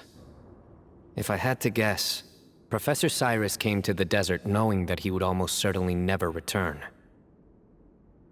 He's a stubborn man who tends to double down when he feels strongly about something. We won't get anywhere trying to convince him to escape. I agree. My master Nephis says the same thing. Once Cyrus makes up his mind about something, he won't listen to reason. So that's one thing. A few other things come to mind too. You've heard all you need to hear about the Temple of Silence.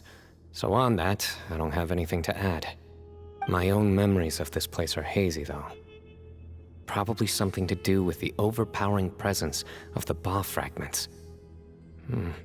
That might explain why I suffered from constant headaches and fevers as a child. I do remember having some fleeting moments of profound emotion when vague images would appear in my mind.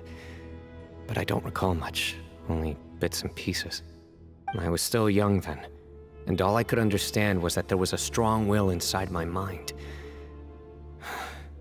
Thinking back on it now, I suppose it was Hermanubis' way of trying to encourage me, even if we couldn't communicate. The power that came to inhabit my spirit was probably one of the cornerstones of their whole faith. So if the will and might of Hermanubis is a real, intangible thing, and they are its rightful worshippers, then... You're not gonna give in to their demands, are you? Surely there has to be another way! No. I have no intention of returning it. I need this power to protect Sumeru. But the temple has the right to make the final decision over its fate, since it belongs to one of the 7 pillars of King Deshret. So I will challenge them head-on, and win the right to wield this power for myself, fair and square.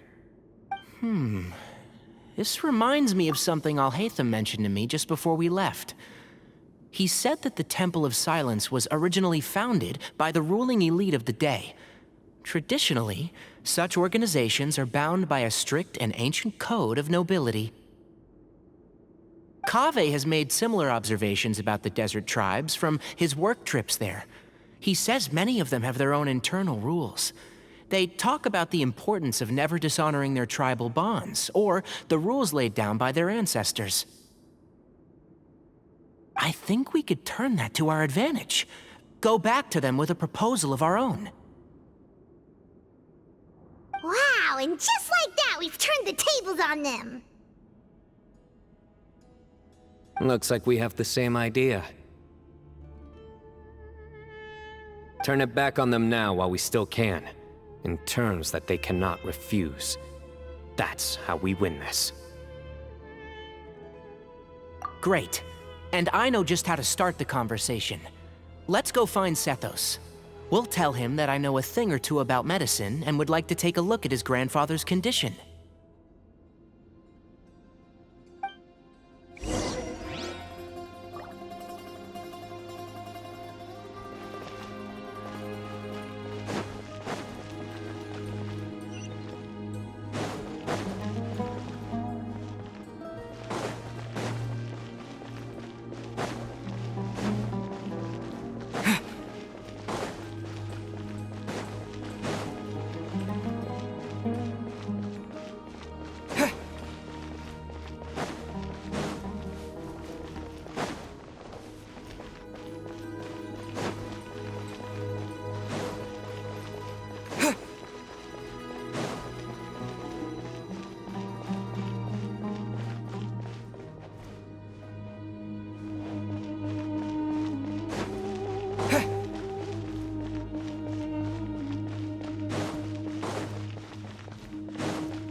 Sethos, let's talk.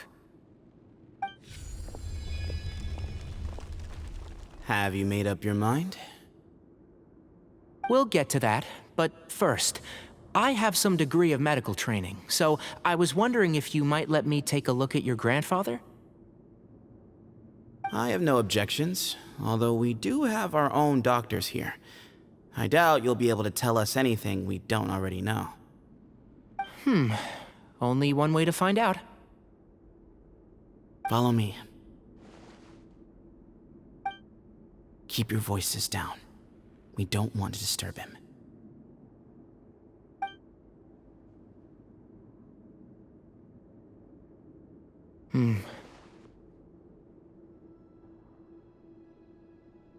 Let's talk outside. Bamoon has fallen into a deep coma, and his prognosis is quite grave. I'm sure that your physicians have come to the same conclusion. He appears to have sustained a serious injury in his youth, which has been exacerbated over the years by the heavy burden of work and now by the effects of old age. Regretfully, I must inform you that, based on what I've seen with patients in a similar condition, he doesn't have long left. A few days at most. Yeah. I've known for a long time. You're his heir, aren't you? You clearly have a lot of respect for the man. But you also see things differently. You have a broader range of concerns and a more pragmatic approach. So tell me how we can end this on your terms. Let's find a way to bring all this to a resolution while Bamoon is still alive to see it. That's what really matters to you. I know it. Yeah, there's no time to waste here. You know that better than anyone.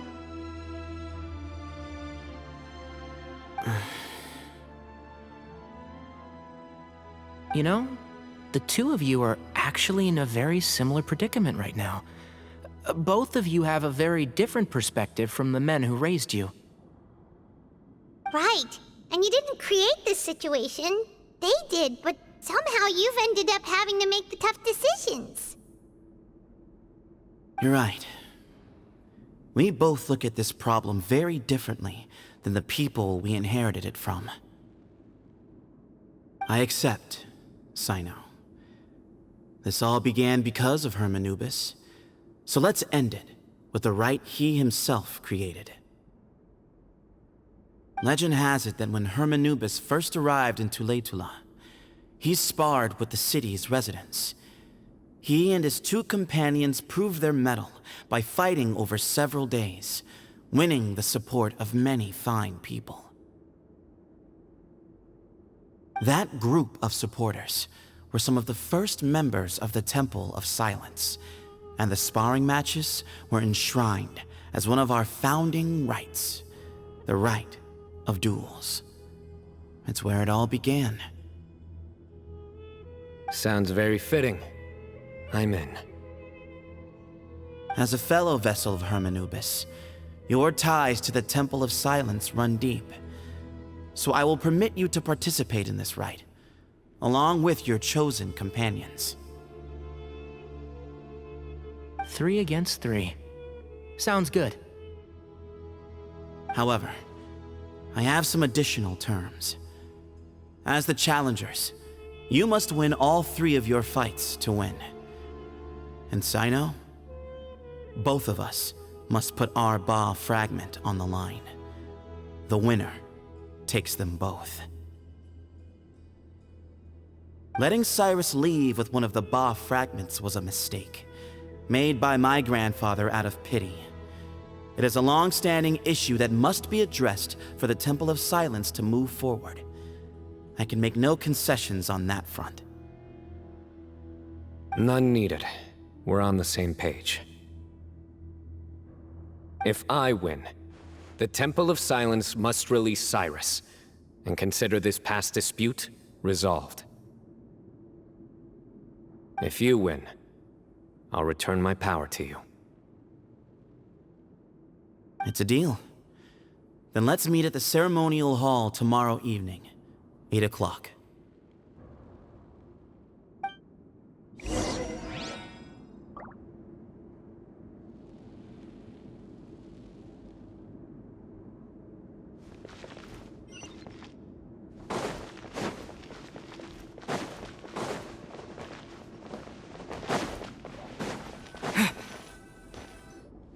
Well, after how that went, there's definitely no turning back now. There never was. Turning back hasn't been an option for me since the moment the professor slipped away to return to the desert. You have to win. You need this power, both as General Mahamatra and for yourself. Yeah, that's right! Besides, it stayed with you ever since you were a small child. Surely that's a sign it thinks of you as its rightful owner. Both as General Mahamatra and for myself. Yeah, when you put it that way, I've had to overcome a lot to tame this power and claim it for myself. Not everyone could have done that. Exactly!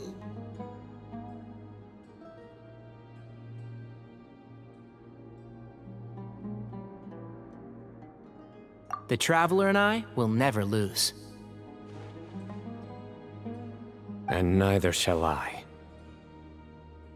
The desert was home to an ancient and great civilization that, for a variety of reasons, fell out with the civilization of the rainforest. It's just as Dia said. Prejudice has pushed people apart. But there must be personal factors at work here too. I can't shake the feeling that Ba-Moon cares for many more things than he lets on. And I don't think that Zethos is any kind of villain. He's just doing what he thinks is best. Tomorrow, everything will be resolved.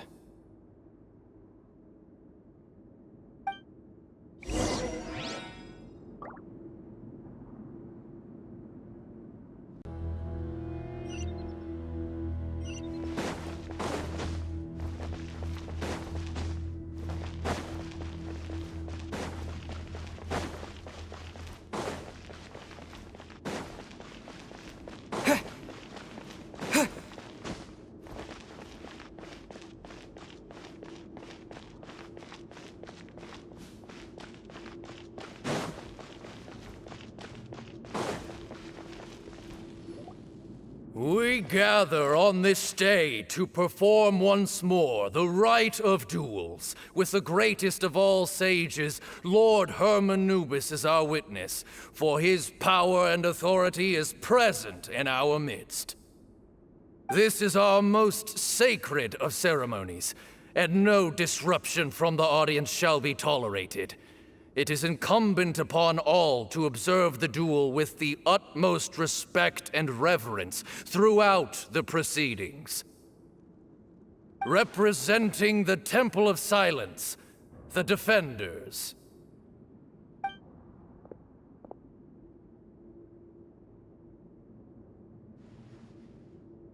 Grandfather, you're here. A rite of duels after all these years. I am surprised by your decision, Zethos. I know what I'm doing, Grandfather. Just leave it to me.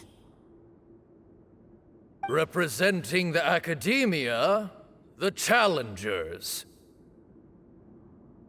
Ready. We will fight to have our voices heard.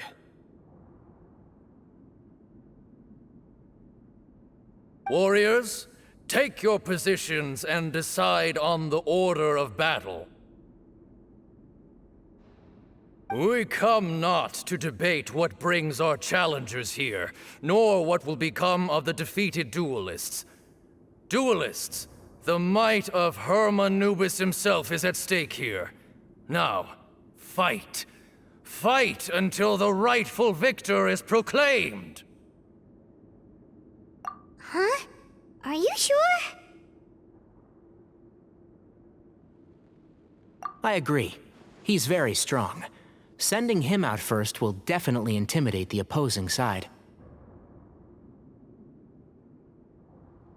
Okay, Then you're second. Sure. We have decided. So have we. Let's begin. Duelists of the first bout, please step forward.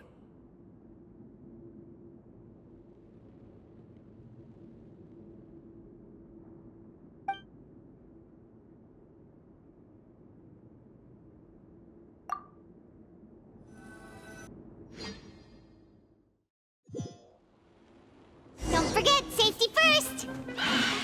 Hey, you there! You better play nice with them or Paimon will make you regret it! A little bit too much chatter from the audience over there. Hey!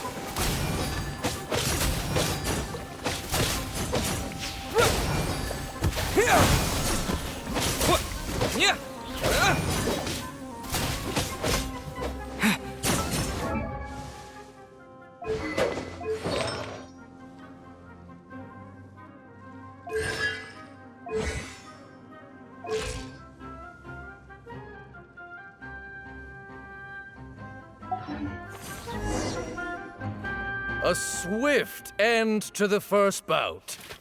I now invite the duelists of the second bout to please step forward. When you're both ready, you may begin. Let's begin. Watch out! He drank plenty of water before the bout, so he should be fine.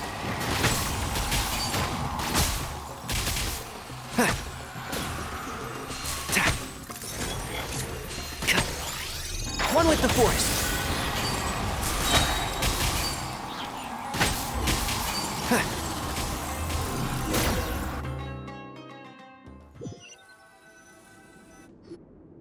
Thus ends the second bout. We will now move to the third bout. Duelists, please step forward. I'm ready. So am I.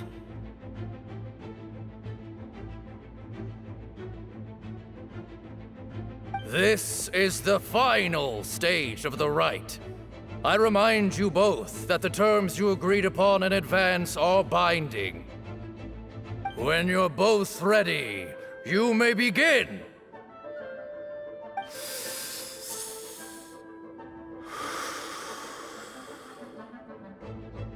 I am Sethos, vessel of Hermanubis, grandson of Bamoon, the leader of the Temple of Silence.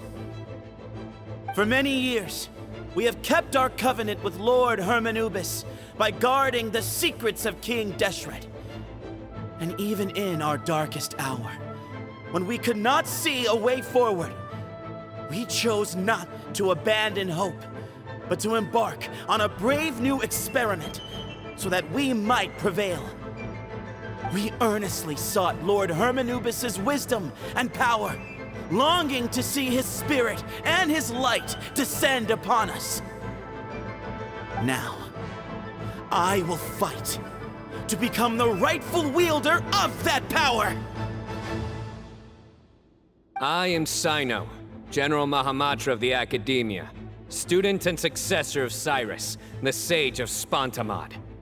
I fight in defense of my power, my professor, and my nation.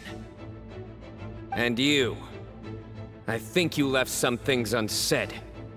This is a sacred duel, and Hermanubis is watching. So bare your soul.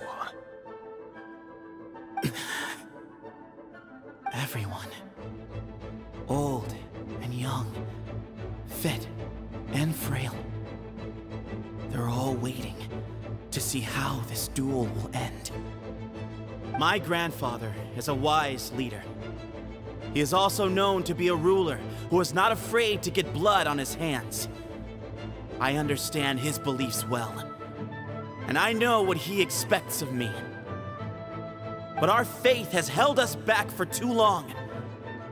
After I grew up, I went to the rainforest once. and I saw for myself the people of the city. Times have changed. The people of Sumeru are happier and more free now than in the past. I thought about this as I stood at one of the tallest points in the city, gazing down at the streets below. Then I thought of you, Cyno. You and I both wield the same power, yet the lives we lead could not be more different. Each Ba fragment of Hermanubis stands for something different.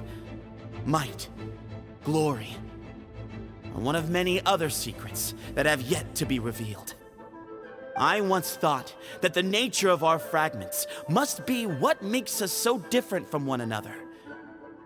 But maybe it's that you've found your answer, and I am still searching for mine. I am more than just a warrior. I am my own person. Exactly. The name Hermanubis has left its mark on both of us, shaped the course of our lives. We are his vessels, and yet we are more besides. So show me your answer, Cyno. Show me I can be more than my faith, more than the power I wield. Show me the person I can become!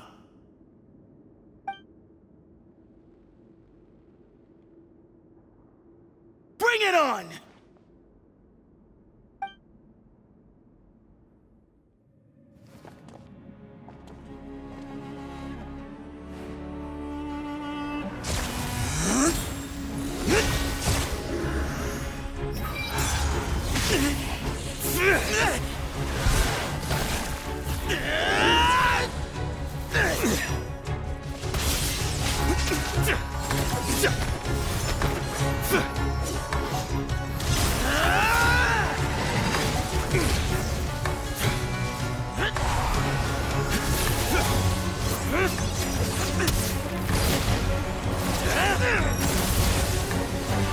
That's all you've got?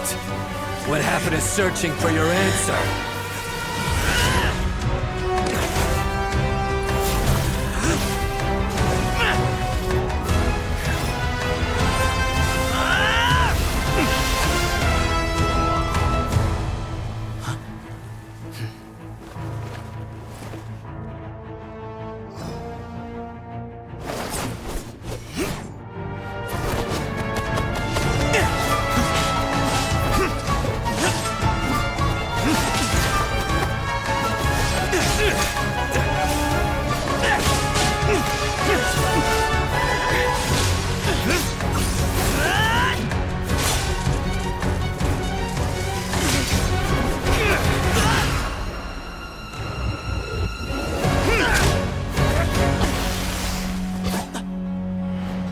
Fight's over.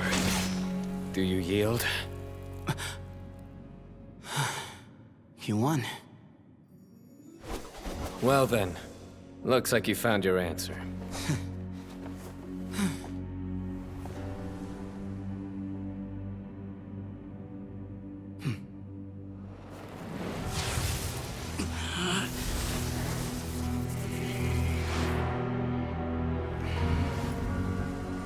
I give his glory to you.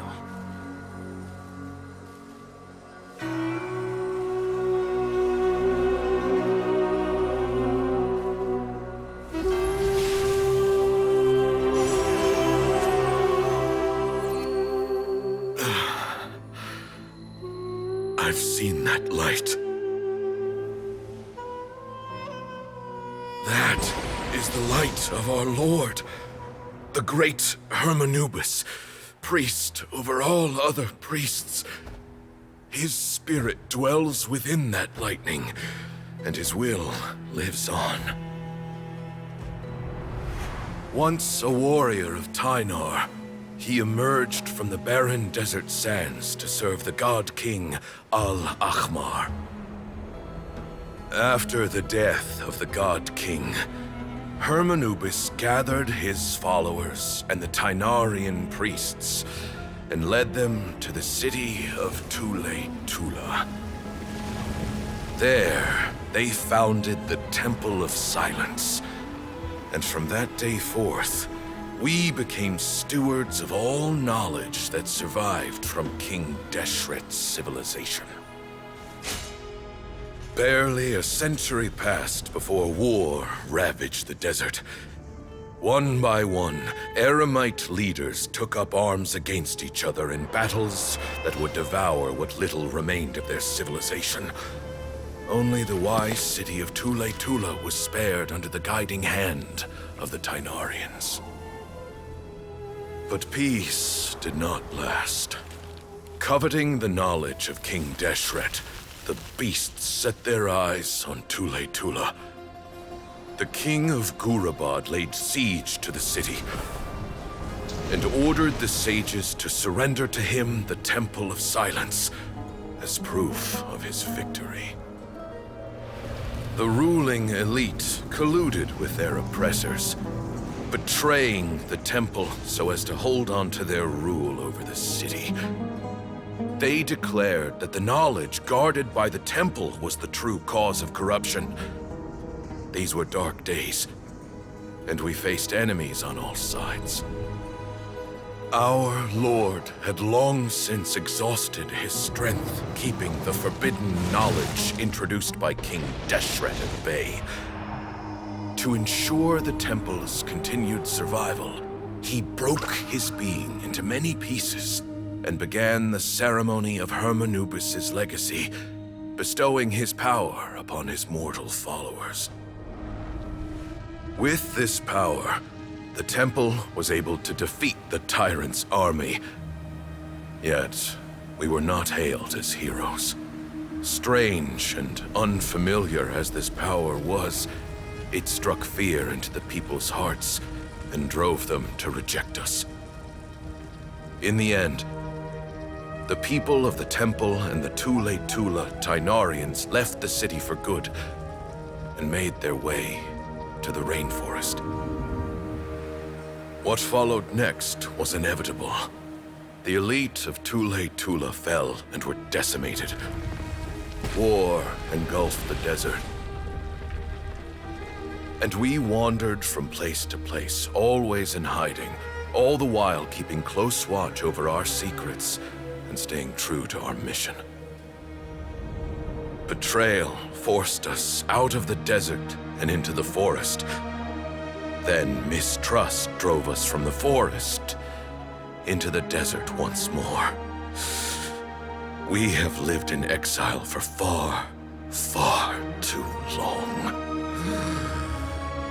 Yet, today, the Temple of Silence has borne witness to the glory of Hermanubis once more. Thank you.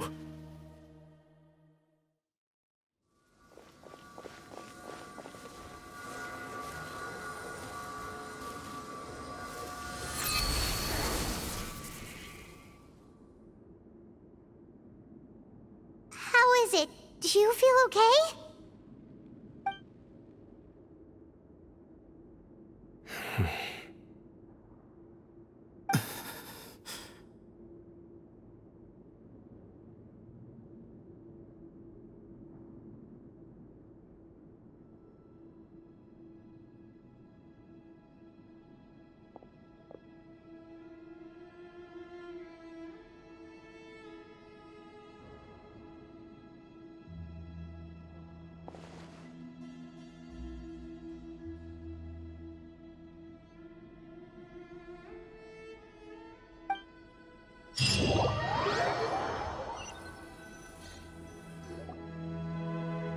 Grandfather.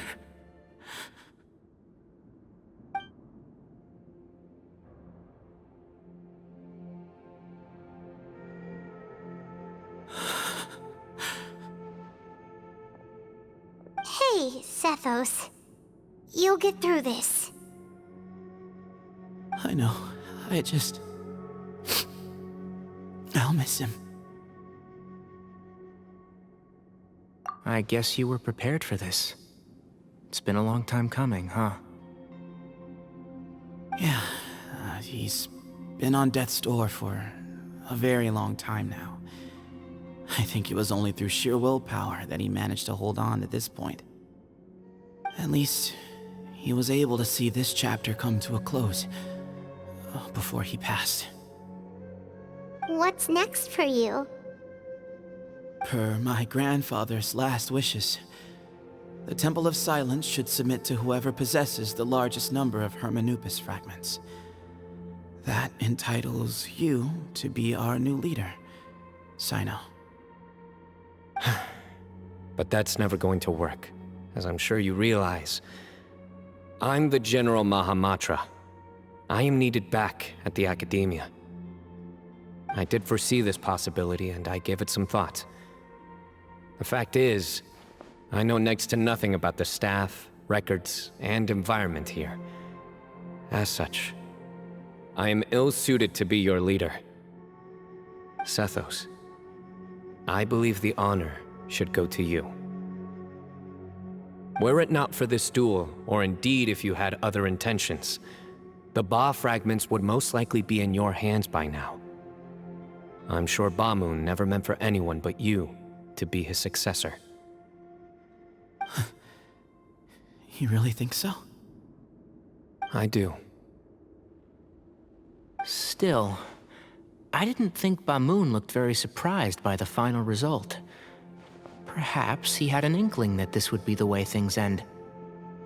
Well, in any case, since the Ba fragments are with me now, I guess I can call the shots. Sethos, I would like you to succeed Ba-Moon as the new leader of the Temple of Silence. You are more suited to the role than I, and I have complete faith that you will be an excellent leader. Just think of it as doing me a favor. But doesn't that render everything that we've been through up to now meaningless? No, it doesn't. This experience has allowed us to become friends, which means that the Academia and the Temple of Silence will become partners once more.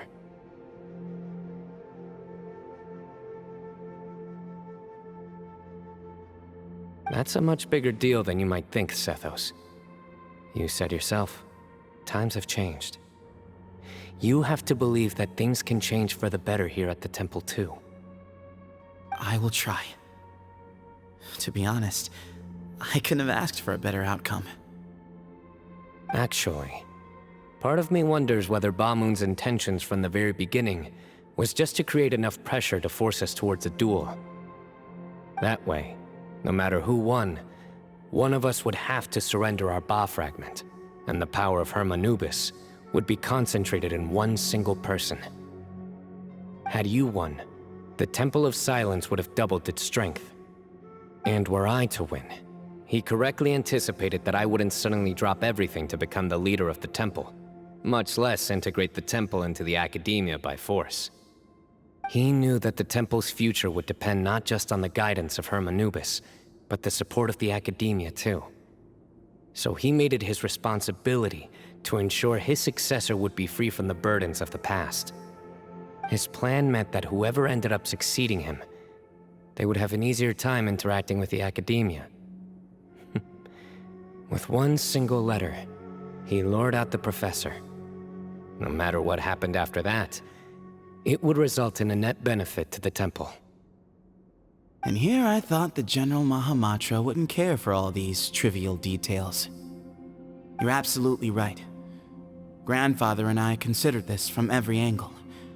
We had to find a way to mend our relationship with the Academia. In that sense, the right of duels was just a means to an end. Thank you for everything, Cyno. As a gesture of our gratitude, to those that you and Lesser Lord Kusanali deem worthy, I will grant the honor of access to the Temple of Silence for their pursuit of knowledge. The Temple of Silence has a wealth of information on King Deshret's civilization, more than any other organization in existence today. In times when you need information that only we can provide, we will be here to support you. But you must be exceedingly careful with your selection of candidates, lest you lead humanity to repeat the same mistakes.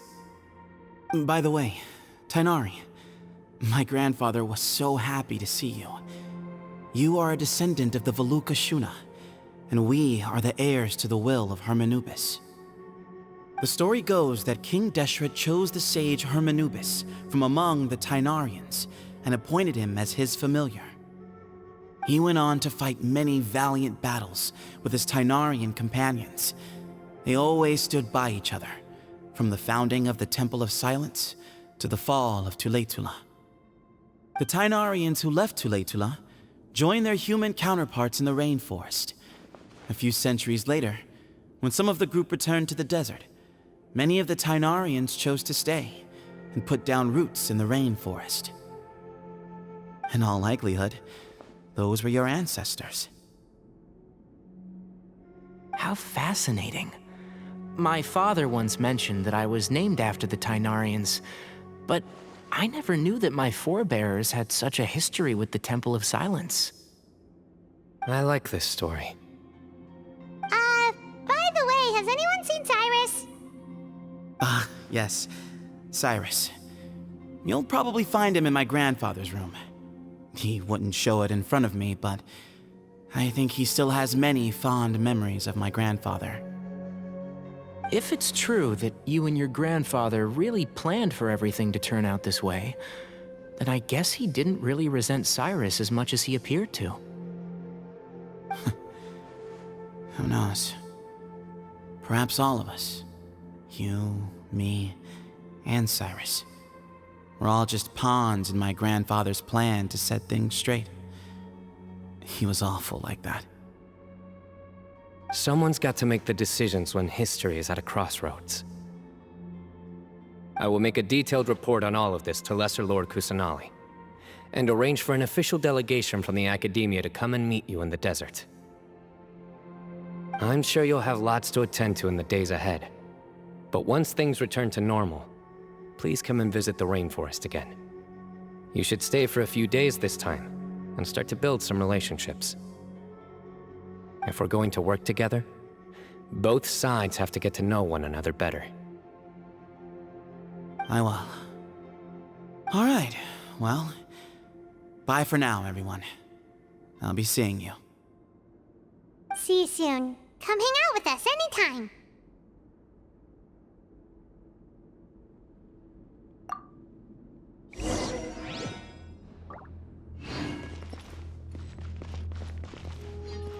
Grandfather, we did it. We achieved what we set out to do. From this day on, the Temple of Silence has the chance to work with the Academia once more. Real change, real opportunities. They are now within our grasp.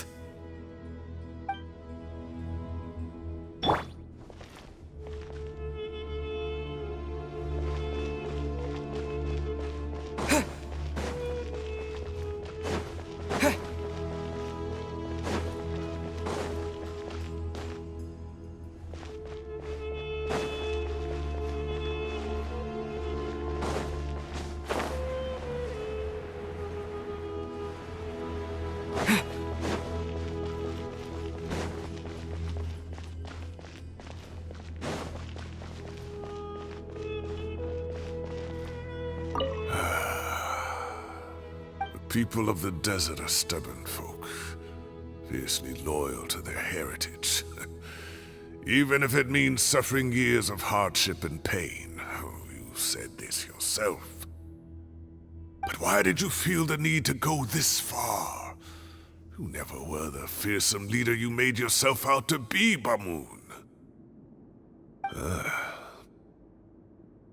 Being stubborn and unyielding is bound to send you to an early grave.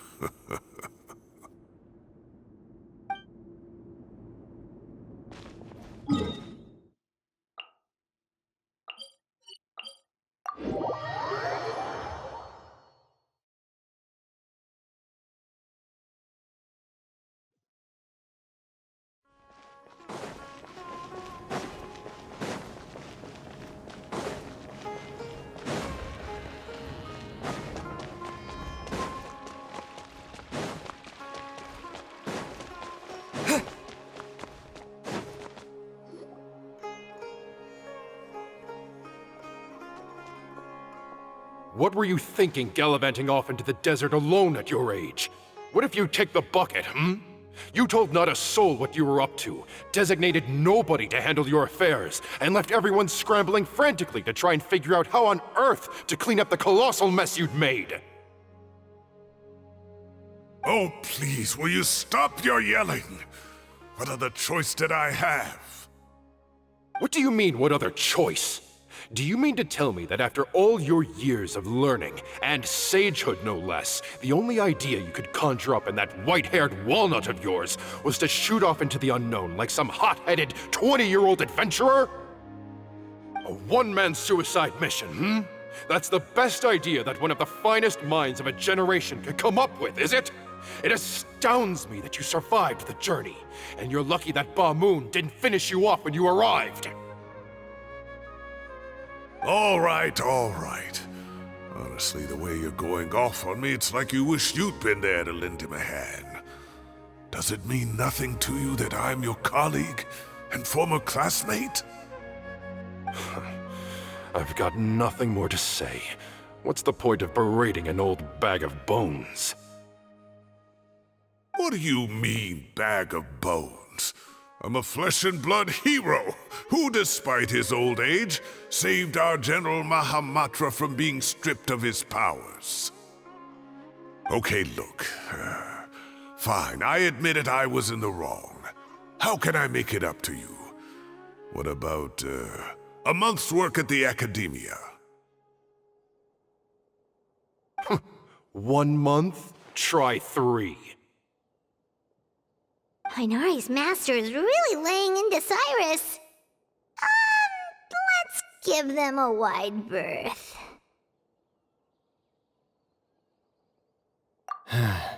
Professor brought this on himself. Don't pay any attention to him. Wow, I haven't seen Master get this riled up in a long time. The last time he chewed someone out like this must have been back when I was still a student. I think I'll go around and update everyone, tell them the situation's resolved. Want to come with me? We can go for dinner afterwards. My treat. You in? Makes sense. I'm in.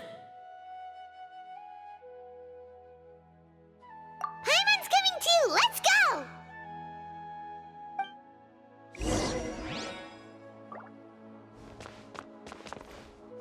You'd better start packing your things.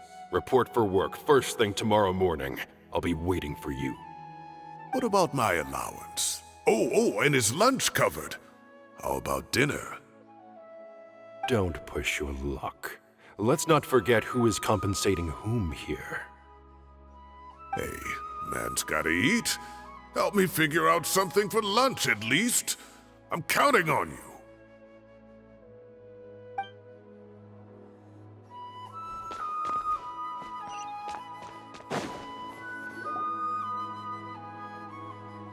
Hey, Kale.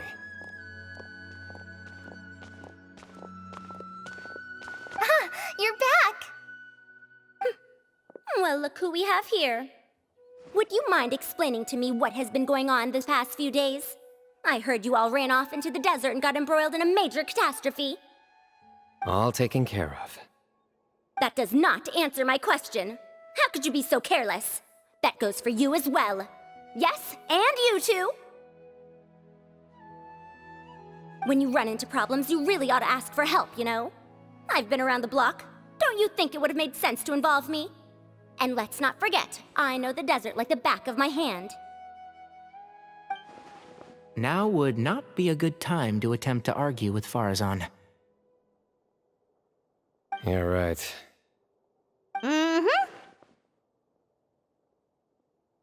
It's not the first time that I've had to talk to you about this sort of thing either.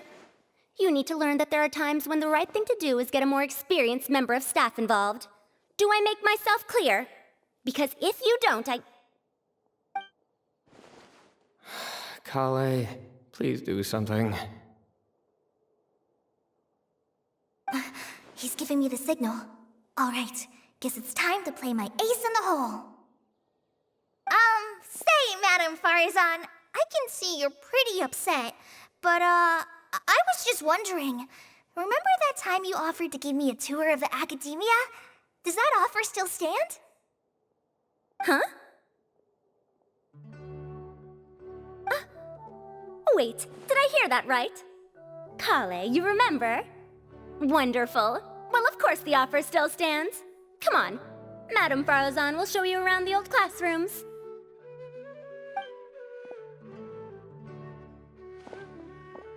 Poor Kale getting dragged off like that.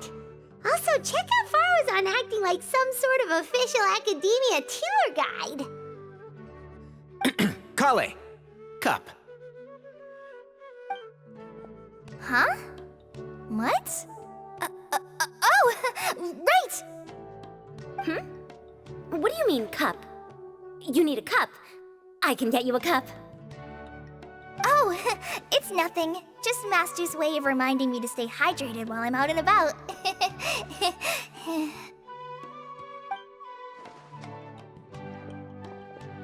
It's code for let's reconvene at the cafe. Tighnari and I used it while we were in school, and it's become something of a family tradition now. Oh, that's kind of fun. Mm-hmm. 2 people left. Let's bring them along too.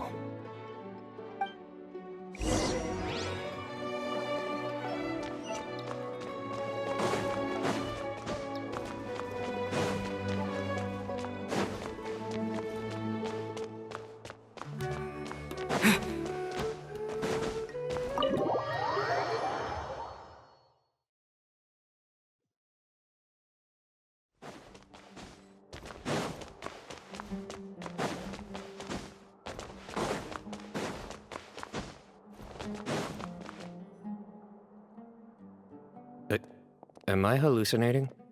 Or do I see Kaveh and Alhaitham engaged in diligent studying? We're just reorganizing all the books we used. Look, there's a whole mountain of them. There's no rush. Nobody reads these books anyway. My sincere thanks to you both. Yes, with your help, we resolved the issue rather swiftly and painlessly. And the outcome was better than we could have hoped for.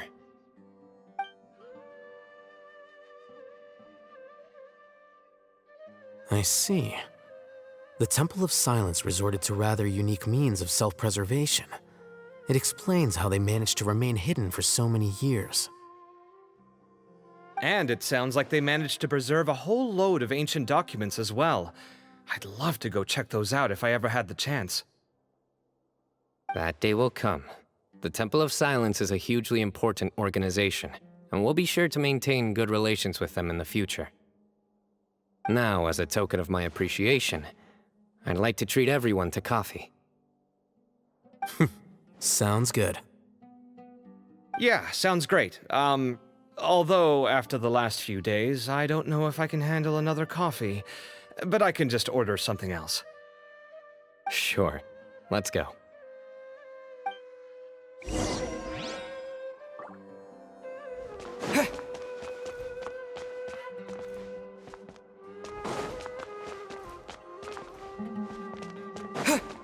Maybe I'll borrow something to read.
And then the Traveler just pounced on their opponent and knocked him right out cold.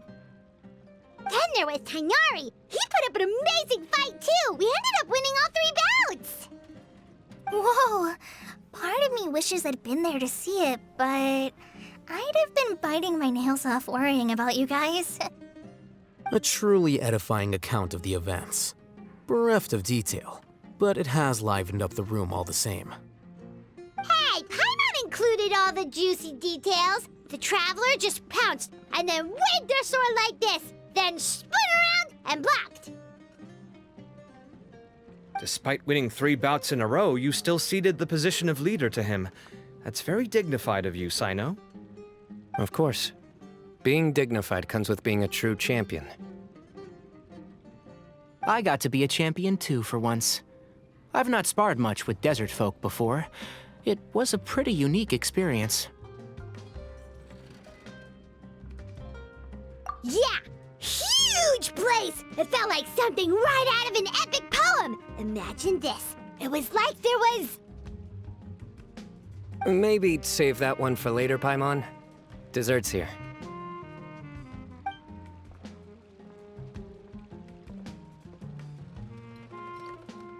I think that'll do me for today.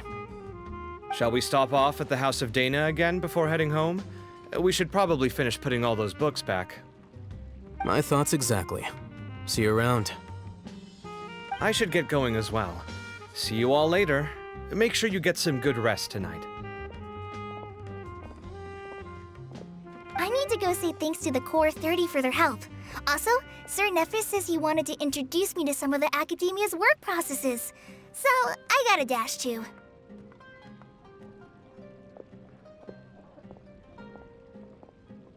Kale's come a long way.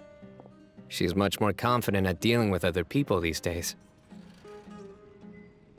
Everyone's a work in progress. You never stop learning. Yeah, true.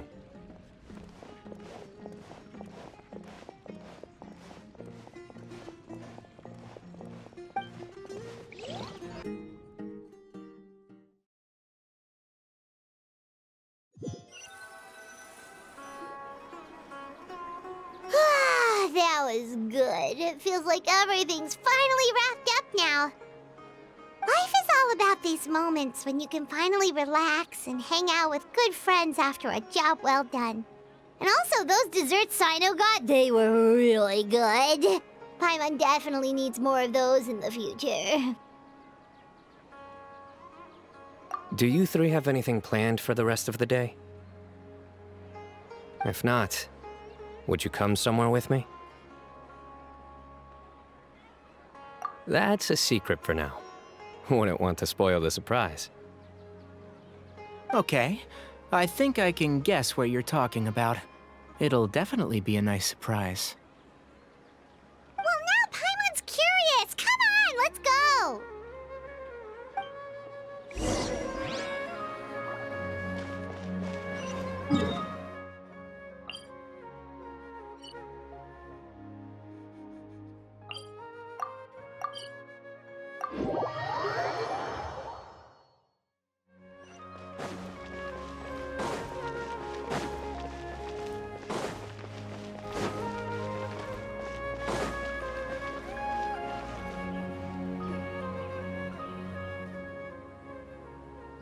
Been a while since I last made my way up here. Wow, look at this place! We're so high up! Need any help?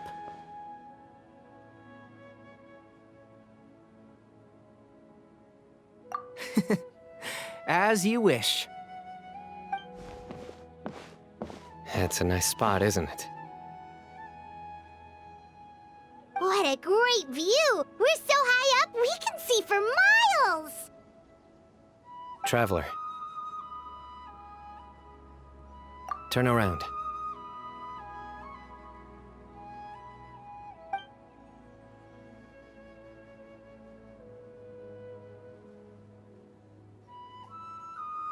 This is my secret base. Somewhere I only bring my best friends.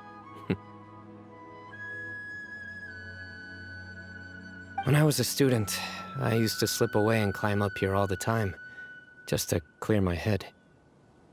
I was quite young then, and I hadn't made too many friends yet. Back then, I had a lot of the same questions that Sethos was asking. Who am I? Why do I have this power? And what should I be fighting for? Our gifts help us to find our rightful place in the world. That was my experience. And I'm sure Sethos will figure things out in his own time, too.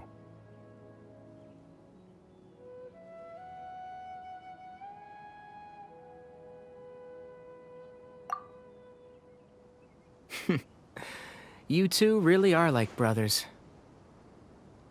I feel the same way.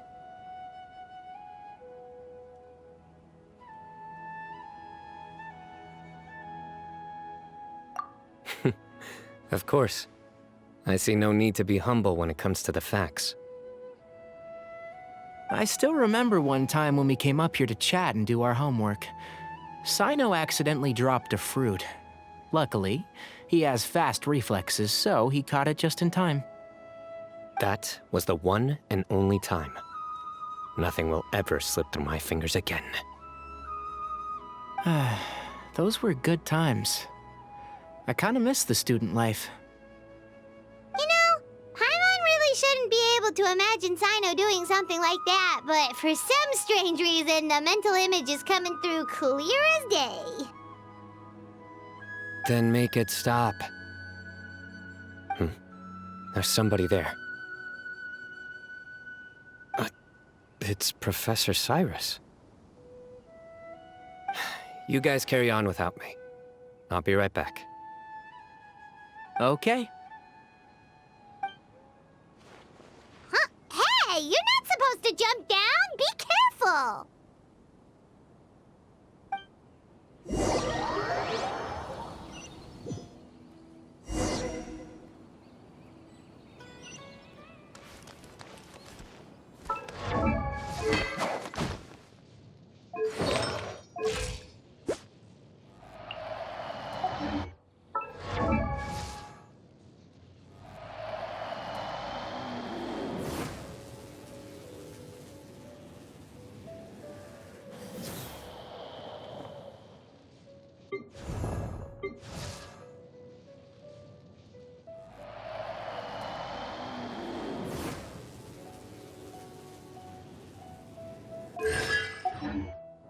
Surrender!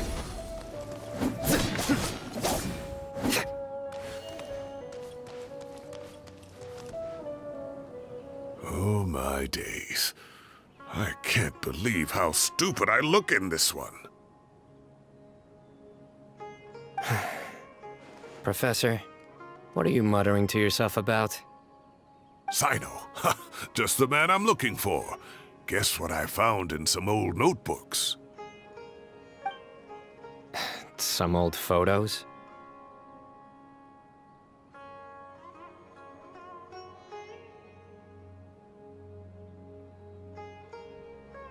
Can you believe it? This notebook was just sitting in a pile of odds and ends in the Sage's office. I must have forgotten to take it with me, and no one's touched it since. It was still right there. I was at the Academia earlier to discuss my workload with Nephis. I swung by the old office to have a look around and just happened to cross it. Well, time flies. Look how tiny you are in this picture. Still a kid. You look quite young yourself in that one.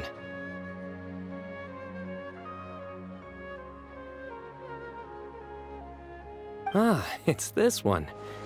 I remember that. Lisa took it, didn't she? Yep. Looks like her work, all right. Who else could have found just the right angle to make me look so unbelievably hideous? And this one. Looks like we're both dozing off. Oh, cheeky girl. Taking secret photos of us without our knowledge. Is there something you'd like to say to me, Professor? Like what? Like, these are good photos, aren't they?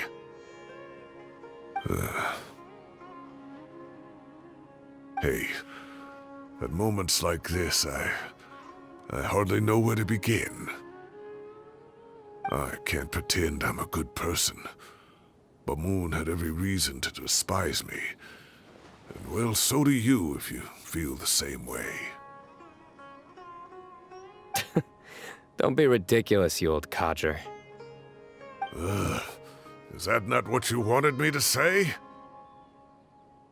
Oh, I've dreamt of that place many times after leaving the desert. Sometimes I've dreamed that I was doing a search with them again. And other times, I dream of the day they saved my life. Oh, it was one of the happiest times of my life. We all learned so much from one another. You've matured so much over the years, Cyno. Since you're my professor, I should save you some face by not calling you out on all the non-answers you just gave. So, I will do the right thing and keep my mouth shut. Good thinking. Take your own advice next time. Seriously, why bully an old man like me? I thought heroes were supposed to be gracious. Hey, wait, how did I not notice this one earlier? Lisa strikes again. Just how many did she take? Look how cute you were when you were little. I remember how well-mannered you were back then, too. Yeah, and look how serious and professional you used to be. Oh, I can't compete with you anymore. First you get better than me at the deadpan jokes, and now you're besting me at those little quips, too. Don't say that. I still have a lot of respect for you. Huh, that's more like it. Hey, what would you say to meeting up with Lisa again sometime? I'd like that. Let's find a time and pay her a visit in Mondstadt. All right, I'll add it to my schedule. Let's go next week. Wait, no. Next week is the tomato growing competition. I have got to beat Zaha Hadid. Or you could find a real hobby, Professor.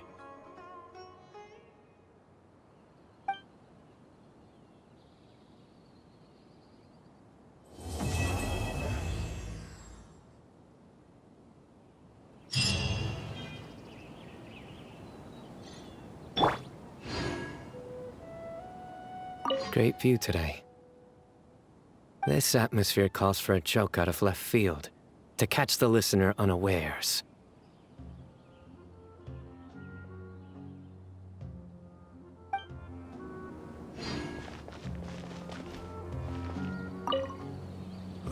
Time has passed too quickly. The children have all grown up. But it turns out grown-up kids are no use. When Nephis comes after me, Cyno still can't do anything to protect me. Oh, that boy.